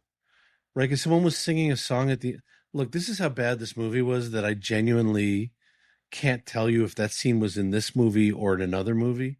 Yes, he was singing "You're So Beautiful to Me" as Joe Cocker. That's right, and Yeah. that's Billy Preston at Yeah. the piano Oh, I didn't know playing his that. that he co-wrote. I mean, that was, I think, I didn't love watching him do an imitation of John Belushi doing an imitation of Joe Cocker, but I thought that was like the closest this movie got to having any sort of heart. Right. See, I did not feel like that at all. I felt like that is like covering a mentally disabled naked child in paint and pointing at them and laughing. Well, I'm not saying they pulled it off. I am saying that it felt like they were trying to like get at the soul of him as a performer. I am not saying they were successful or that it was anything other than what you just described. But it felt like the most sincere thing that happened in this film. At least something sincere to John Belushi. And maybe it's also because that song is so lovely and heartfelt. I will say Chickless in that scene did a really good job of just embodying what John Belushi did as a performer and why people who watched SNL found him like electric, right? Like genuinely Chickless did a really great job of capturing that side of John Belushi. It They was, do this after 2 hours of dedicating the film to telling us what an asshole he yeah, is. Yeah. it's weird. It's like it's part of another movie, or It, like they filmed it first and then they were like, fuck that, let's make this mean. It feels sort of out of place because it does feel like the first time this movie isn't being a real dick to all of us. I don't know how to describe it because again, I don't think it 100% like sticks the landing by any stretch, but it feels like the first time the movie is trying to show us him as a human and not as sort of like like the hamburglar for cocaine. I mean, but this is why it is unfortunately so important to have the cooperation of the people Oh, in the movie, like that Saturday Night Live movie that Jason Reitman released last year was not my favorite movie about comedy, but because it was made with the permission of everyone involved who was still with us and the estates of everyone who had passed on, you at least got to see what it was about that show and what it was about that cast that made people really, like, in 1976 sit up and pay attention, and why, like, people would stay home at 11:30 at night instead of going out and partying with their friends, to watch, like Paul McCartney and John Lennon watched that show together. Like, everybody watched that show who was cool. And the version of everybody in this movie, you wouldn't understand that. But because it's made No. in 89, and this everything was in such recent memory, they kind of took for granted, like, okay, you know what SNL is. We don't have to explain it to you. We'll just give you, like, a facsimile, and that you get what we're going for. When you say facsimile, you mean plywood. That last scene is the only time, and again, because it involves an impression which is public domain, and a song which they clearly, like you said, that's where the money went. Like, they could really just do it, and they did it. By the way, that was not a great decision, but they did it beginning to end. And it's like, okay, well, I get, like, okay, this is Belushi, the performer that everyone loved. I'm assuming there's a good story to be told about John Belushi's life and legacy, and to share. There's obviously much more to him as a human, and it deserves proper attention. I don't necessarily know that that's like another biopic, or that's more like in an ensemble story, because also, like, a lot of this story is very similar to what we see in half the movies we do, which is someone's like trucking along and everything's great, and then they pick up drugs and die. Have you seen JoJo Dancer, Your Life is Calling? Have you guys No. done an episode about No. that? It's the Richard Pryor biopic that he wrote and directed and starred in. Oh, And he starred in it. Next time I'm on the show, let's do that, because okay. that's Yeah. another version of this story that's not done great, but it's like done with a real understanding of what comedy is and what comedy people are. And this movie had no understanding of what comedy is. Yeah. No. No, nor does Bob Woodward. Right. Again, Bob Woodward was an establishment Republican, and this was like right after the height of the Just Say No era. You were never going to get a sympathetic portrayal of cocaine and heroin use out of this movie. No. So- And I guess though too, I have empathy for addicts.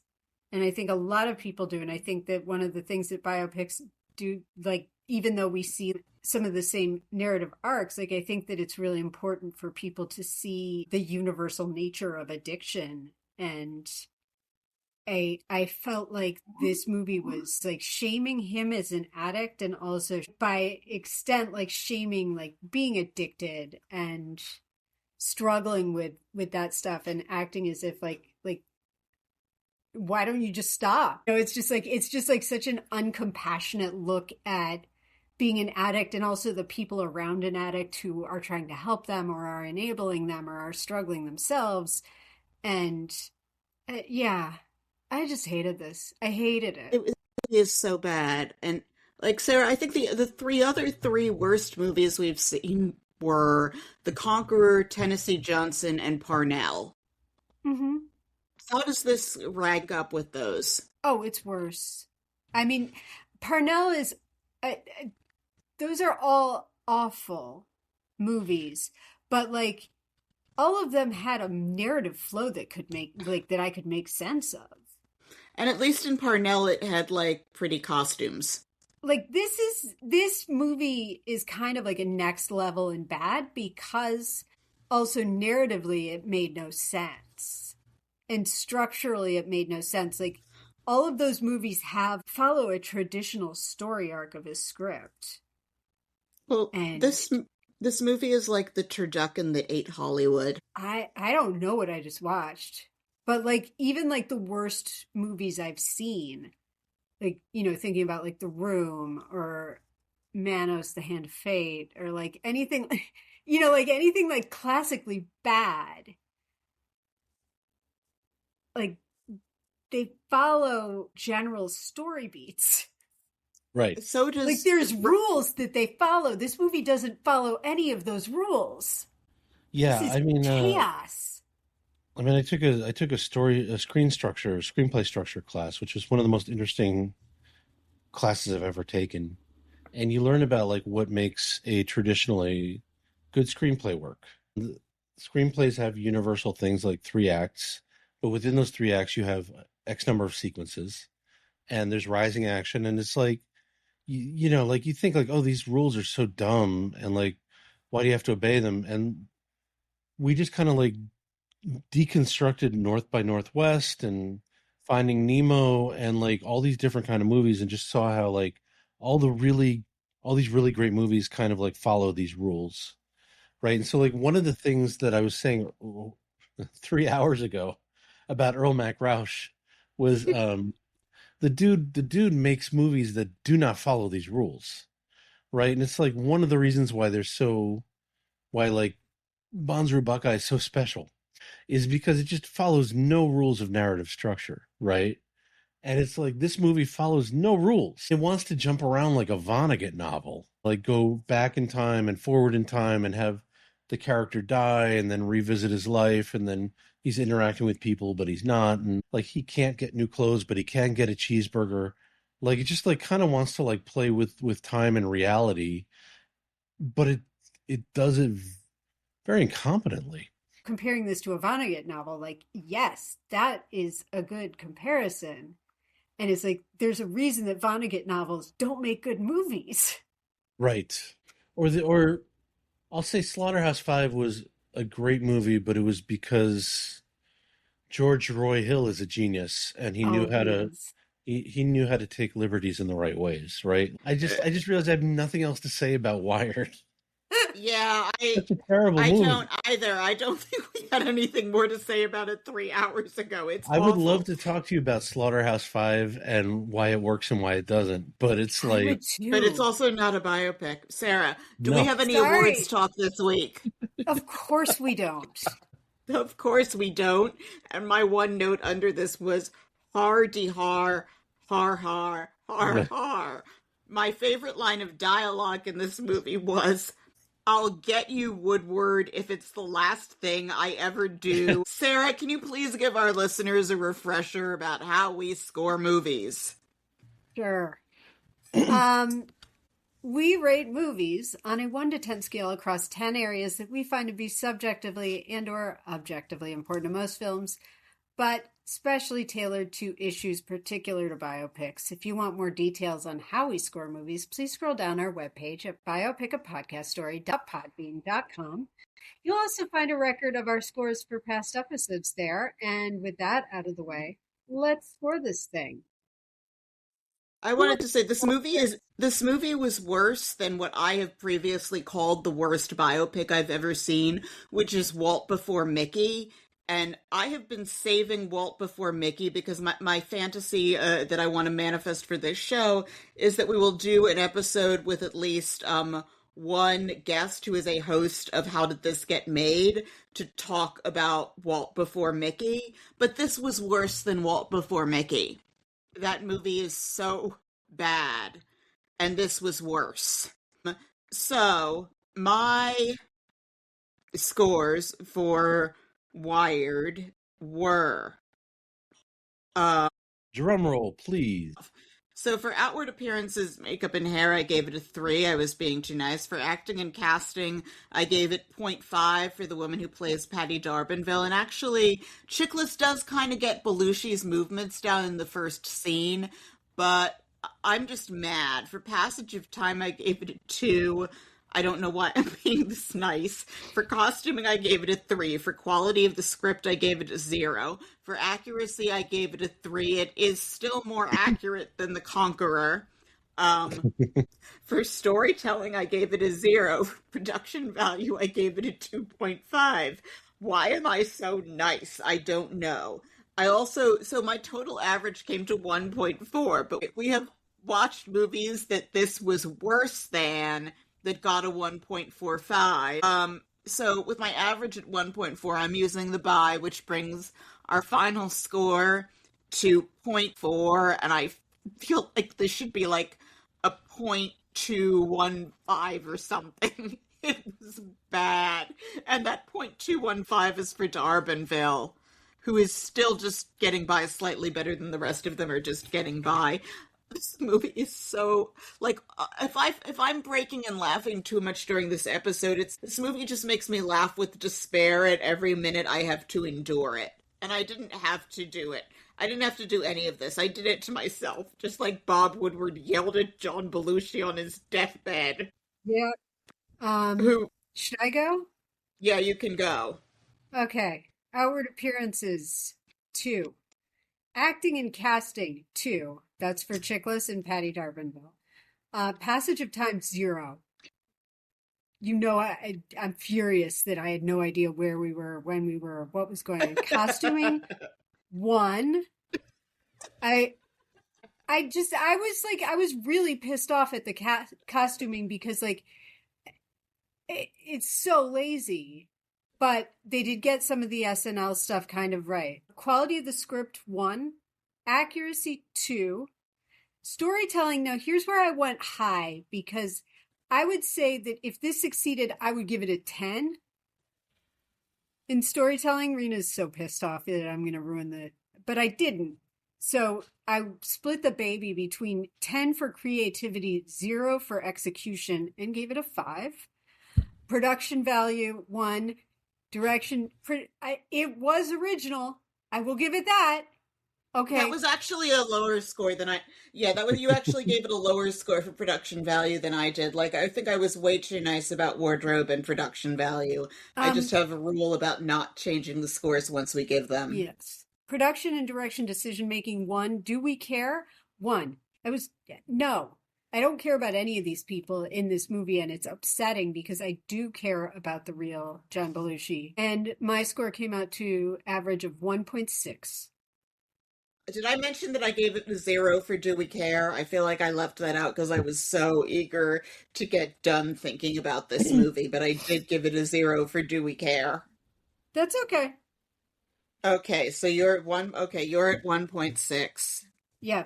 All right, I didn't average mine. But also I didn't know we could give a 0. I thought it was 1 to 10. Oh yeah, we can give it. Do you want to redo them with zeros? Well, I'll do it on the fly. I'll let you. I'll do it on the fly. Don't worry. Okay. I don't think anything got a 0. I got to be honest with you. Outward appearances, makeup, hair, that's a 2. I mean, like, very weirdly made no attempt to make anyone who didn't look like the person.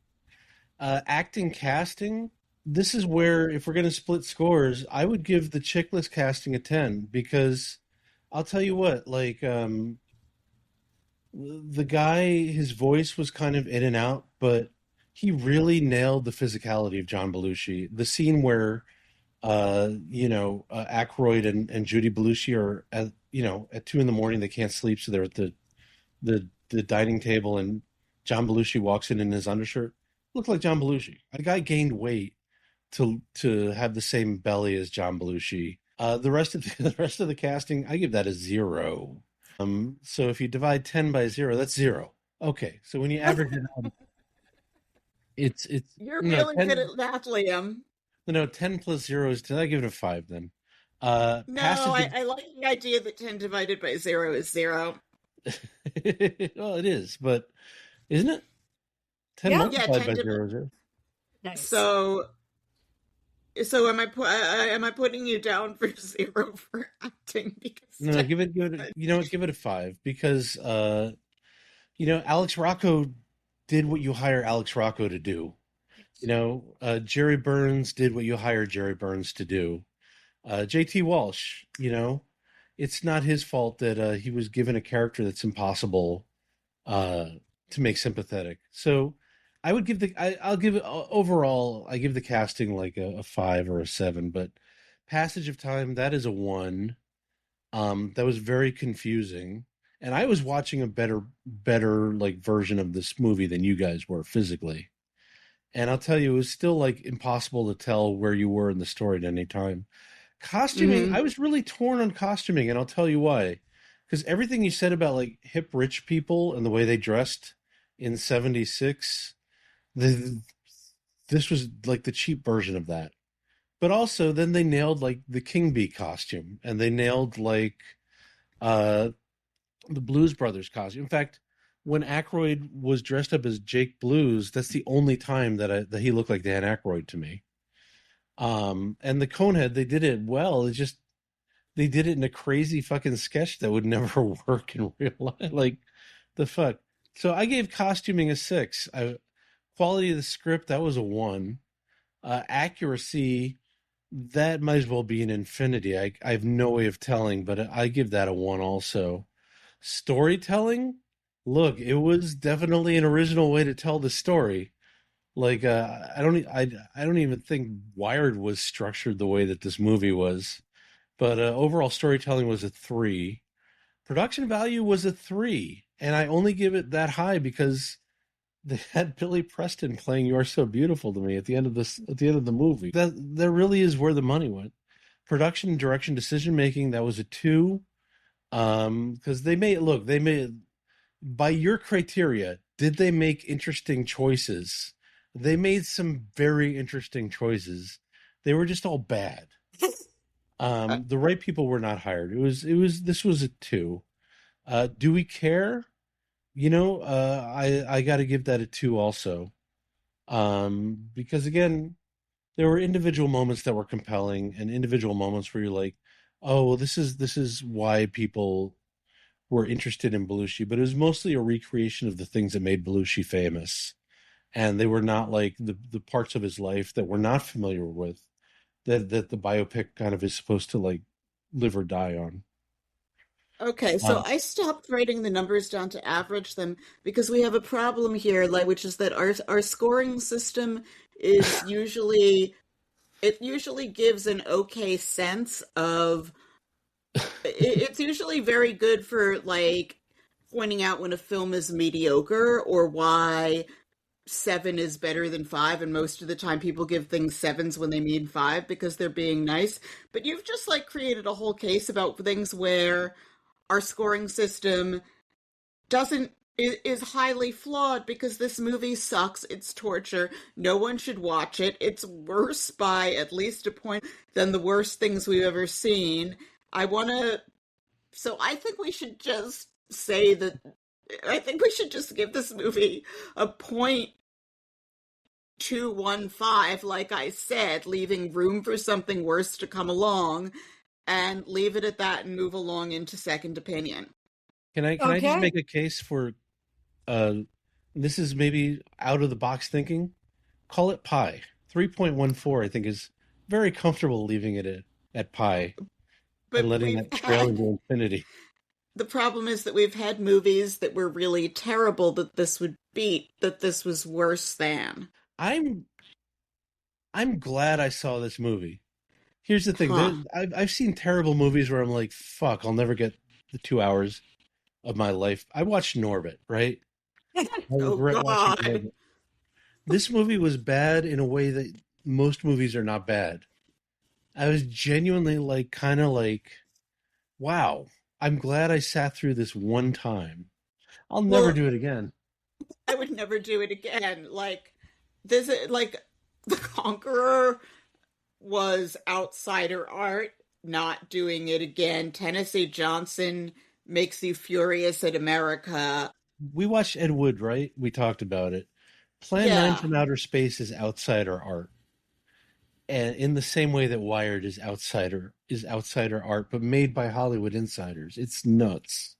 I don't think this is outsider art. I need to find some criteria for sticking this movie with the lowest score we're ever going to give. I'm not going to In argue with or you. Can we just give this a 0? Sure. So that it can have the honor of being. I think in terms of that everything is designed so that we can give 10s but can't give 0s just to give people credit. Maybe the special notoriety it deserves is to be our only 0. I mean, look, Okay. whatever this movie did well or didn't do, it's incredibly slimy. And for that alone, it deserves a 0. I agree. Okay, so we're all Liam, you don't mind that you went to the trouble of giving scores and I was a bitch and ignored them because I had my own No, narrative? I don't give a fuck. You just ignored Okay. my scores too. It's fine. I did ignore your scores too. I was pissed that you didn't use the buy. I'm sorry. I mean, I'm being a bitch and a control freak, and that's how much I fucking hate this movie. I thought a 1.6 was a pretty bad review. Yeah, but we've given things lower scores. I'm sorry, I'm a horrible person. No one should ever want to do this show again. This should just be me talking to the wall next time. No, let's not do that. That sounds weird. Okay. So I'm giving this a 0. It's going to be the only 0 we ever give. And that can be its specialness that recognizes some of the semi-merits that were pointed out. What an honor to be part of a historic episode. Okay. So with a 0, congratulations, Wired. You have qualified for second opinion. Congratulations, Wired. What's second opinion? Oh, boy. So, second opinion is the element we stole from How Did This Get Made? Second opinion is if a film get the prize for scoring above an 8 or below a 4, is that you get to hear us make fun of IMDb reviewers who disagreed with our assessment of the film. And we stole this from How Did This Get Made? So I could only find 2 good reviews for this movie on IMDb, both of which were rather long. And normally I pick ones that are like maybe 10 sentences tops. So I thought, let's take turns reading the paragraphs. Okay. So I'll start with 10 out of 10. Very disturbing yet excellent movie. What? Written by Jesse Rides 2000 on September 25th of 2005. This is 3 paragraphs. I'll read the first. Liam, you read the second, and Sarah can read the third. So it begins. I disagree 100% with the previous review of this film. I saw this movie when it came out, and it was not only an incredible film, but also an incredible acting debut from the soon-to-be-famous S.H.I.E.L.D. star Michael Chiklis. Rumor has it that he was said to be blackballed by the Belushi, in quotes, camp for doing this film because of the too true for comfort portrayal of Mr. Belushi.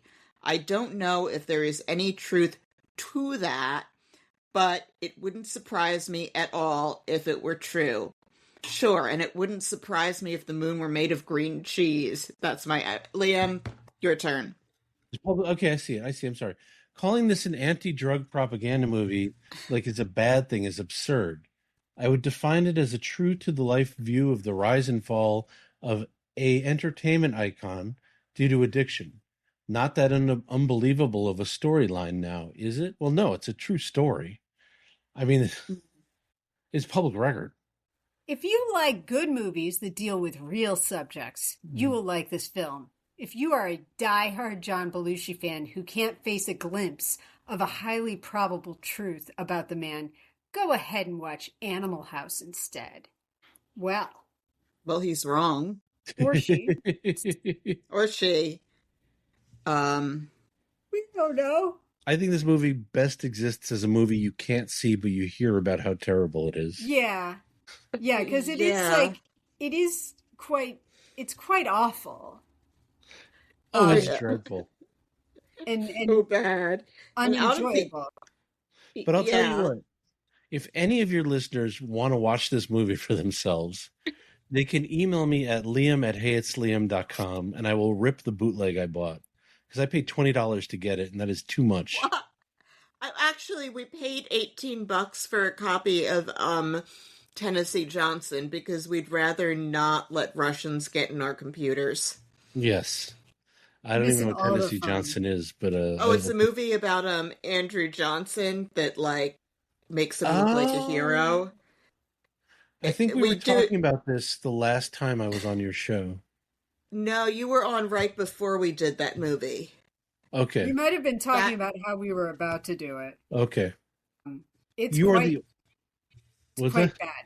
It's quite bad. Yeah, it is. But it's actually available on HBO Max.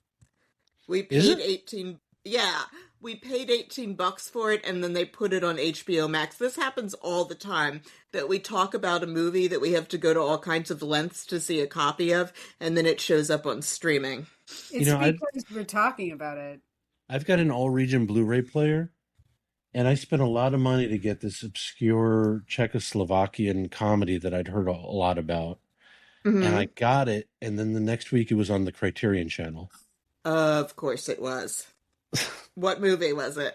It's got the word cat in the title, and it's really good. It's worth. Well, you know what? It's worth owning. Fuck it. Yeah, that happens to me quite a bit. All right. Or I'll really want to see a movie and I can't find it, and then it's available streaming 2 weeks later, and I'm like, too late. Yeah.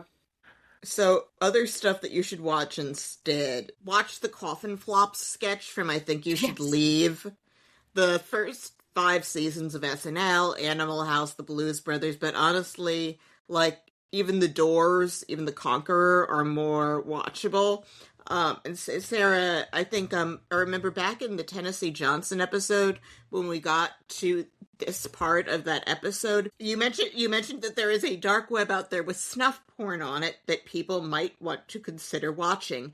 Instead of Tennessee Johnson, I don't know if I can speak to that about something I haven't seen. I don't know how this compares to snuff porn. I want to be 100% clear here. I have never been there. I have heard about it. So I've never been to the dark web. Oh, of course. But I've heard about it. Here's a metric of how bad Wired was. It's not available on Tubi. Oh, yeah. And when we agreed to do this movie, I thought for sure it would be on Tubi. This not being on Tubi is a demonstration of its true awfulness. There's a movie on Tubi where literally they keep in the part where they end the take, the director gives the actors direction, and then they do another take. When Wired is not on Tubi, it's not a movie. Yeah. Yeah. In fact, I want to put it up on Tubi just to put it up on Tubi. You probably so people could. Can watch it. Yeah. Because why wouldn't they allow you to do that? The production company's clearly not doing anything with it. I'll get you Woodward if it's the last thing I ever do. I mean, and this is money that could go to the Isaac Hayes estate every time someone watches it. It's money wouldn't it then go to Scientology? Good point. This is money that can go to the Joe Cocker estate. I don't think he was involved in any problematic religious sex. Okay. Yeah, this is money that could go to the Chickless. Yeah. The Chickless College Fund. Yeah. It's his kids, everybody's got to eat, right? Everybody's got to eat. Everybody's got to pay for college. Everyone has to replace a roof. Yeah. Let's help him out. I'm going to put this movie up on my YouTube channel. Amazing. I'm serious. I'm going to put it up because there needs to be a better quality version of this movie out there. So I'll rip it. By the time you're listening to this episode, just go to youtube.com, pop culture dumpster, and it'll be up there. Oh my gosh, we're so linking to that. That is amazing. Yeah. Amazing. I'll do that. I have to rip it and upload it, so I'll do that this week. I have all kinds of movies that are, not otherwise readily available on my YouTube channel. Aren't you worried you'll get sued? What if Dan Aykroyd sues you? No, because what happens is eventually sometimes there's a lot of movies where companies don't know they have the rights. And so they're just not out there, or they're only available on the Internet Archive where you got this. And so, it's like sometimes MGM finds out that they have the rights to a movie and they want to upload it themselves, and they just issue a takedown notice, and YouTube just takes it down and lets you know. And then sometimes there are companies that actually specialize in falsely claiming to have the copyright on public domain movies, and they issue takedown notices. And the minute you fight it, they let go because they know that they'll lose their YouTube channel and their income. It's nuts. Yeah. The world of YouTube is actually pretty nuts. I mean, it's not like the dark web like you like to watch snuff films on, but it's pretty. Sarah told me it's for Netflix. Yeah. Yeah, I have the family pack, so everyone can sign into my account. I have like 10 seats on it. So yeah, it's logged across my family. Everyone's logged into it. Fantastic. So this is I would say though that in its own elegant way, this is a snuff film. But I mean I think we name checked any number of other things you should watch instead throughout this episode. One battle after another, all that jazz. The Shield, Tommy Boy, Animal House, The Blues Brothers. Read Go Ask Alice, better, more realistic portrayal of someone on drugs, and she's selling LSD to 9-year-olds in 2 months after she tries marijuana. Yeah, no, totally. And and I'm still reading The Power Broker, which is amazing. I'm going to say, if you're tempted to watch this movie, watch What About Bob? Yeah. Co-directed by Bill Murray, very funny, real captures New York in a way a lot of movies don't. I recommend What About Bob instead of Wired. I like that. That's a good recommendation. Yeah. It's a really good recommendation. That's a lovely movie and funny. Literally anything else, because this is, I think, Agreed. the worst movie I've ever seen. How was Manos the Hands of Fate better than this movie, Sarah? It follows a storyline. Look, it was on Mystery Science Theater 3000, which the first time I watched that, I drank a lot of NyQuil, and then I watched it, and it became a real struggle to stay awake. It's not good. No, it's not. It's actually worse than this movie. I'll give Wired this. It's more watchable than Manos. That's probably true. It was made by the professionals. costumes. I like the costumes better in Manos. Yeah. You know what? Like seriously, there's a show out here in LA called Tubi Roulette, and I would say better to play Tubi Roulette at home and just randomly find anything to watch, because there's so many great old movies that you could watch instead of Wired. I would watch The Conqueror again before I'd watch Wired. I mean, Kroll is out there. It's like, don't watch Wired. I'll have it on my YouTube channel. You can watch it. I'm just saying, I won't be mad if you don't make it through the movie. So do we have any retractions, apologies, or omissions this week, Sarah?